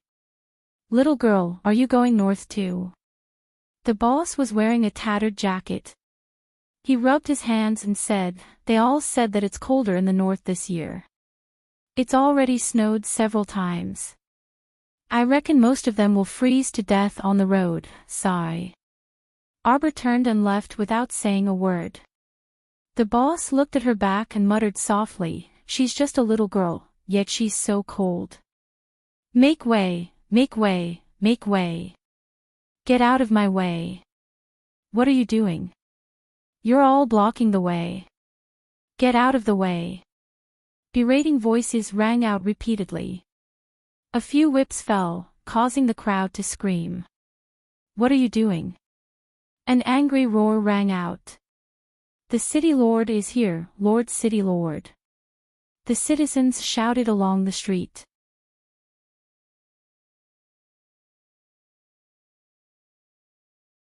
Chapter 492. The one who had been whipping his way over was a minor leader of the caravan. He had a ferocious and overbearing appearance, and it was clear that he was out of tune with the common people around him. "Stop!" Wu Mantian hurried over with two personal experts, narrowing his eyes as he looked at the violent minor leader. That person was the standard model of a round and round bumpkin. He was over 40 years old and wore a washed dark blue robe, but he had taken care of himself in a decent manner. "Do you know who this daddy is? You, a trifling city lord of Five Moon City, dare to be insolent in front of me?" Two level 10 experts immediately walked out from Wu Mantian's side. One of them grabbed Little Fatty and pulled him off his horse. Little Fatty cursed, "You're rebelling. This daddy is second manager Qi of northernmost state Uncle Zhang's estate. You, a city lord, dare to touch this daddy. So it's second manager Qi." Wu Mantian sneered and cupped his hands towards him. "If there's anything you want to say, please say it properly. If you want to hurry, we'll make way for you. There's no need to whip people, it will scare them." "Humph." Second manager Qi snorted heavily at the sky and glanced at the two level 10 experts with unsightly expressions. However, he didn't dare to criticize Wu Mantian's attitude any further. "Since the city lord has come to cause trouble, I won't say anything else. Please make way for me. I am making this trip for Her Highness Consort Zheng." Second manager Qi cupped his hands at the northern sky. "Our Highness is waiting for this subordinate to rush back and report." "Well said, well said." Seeing that the other party had brought out some noble consort, Wu Mantian couldn't argue with him anymore. He whispered a few words into the ears of the two experts beside him, having them go forward and disperse the crowd of common people. Wu Lingxiu, who was only 8 years old, pouted her small mouth as she stood beside her mother. She muttered in a small voice, "Mother, I hate this person's ugly face." The city lord's wife gently tugged on her daughter's small hand, indicating for her not to speak. Arbor stood coldly at the back of the crowd. The commotion just now made the crowd even more crowded, so she stopped for a moment under the eaves of a house. At this moment, he swept his gaze over and saw that there were more than a dozen people escorting the caravan. In the middle, there were 2 wooden prison wagons. Each cart had 5, 6, 7 or 8 people locked up in the wooden huts. There were old and young people, big and small. Altogether, there were 12 or 13 people locked up. A girl of about 5 or 6 years old stood in the prison wagon, her 2 thin and weak little hands tightly gripping a wooden pillar as she stared at the people outside. The crowd began to stir. An old man beside Arbor sighed and shook his head. Sighed, "They probably went to the dark sea to catch mermen again. How pitiful. Some of them are still children." Arbor's gaze fell on the old and young people in the 2 carriages. He saw that they were all looking at the citizens outside with anticipation in their eyes. However, even Wu Mantian, the city lord, could not interfere with Consort Zhang's matters, let alone a group of ordinary people like them. If they wanted to meddle in other people's business, they had to be alive first. Merman. Arbor muttered to herself. The old man glanced at her but was shocked by the appearance of the red-clothed, cold-faced little girl in front of him. The little girl was dressed in a fluttering red robe. Her waist was slim, and her lips were clean and vermilion. Her hands were tucked in her sleeves, holding a small hand-warmer. She had crescent brows and starry eyes. Her pair of beautiful, pitch-black eyes were like two deep, swirling abysses that seemed to suck people in with a single glance. You're tuning into the LoveLore Library YouTube channel. We're so grateful for your support, and don't forget to subscribe to join us on this incredible journey through captivating stories. Your generosity through donations truly makes a world of difference, as it's the primary source of revenue that allows me to expand and enhance this channel for you. Thank you from the bottom of my heart for being a part of this adventure.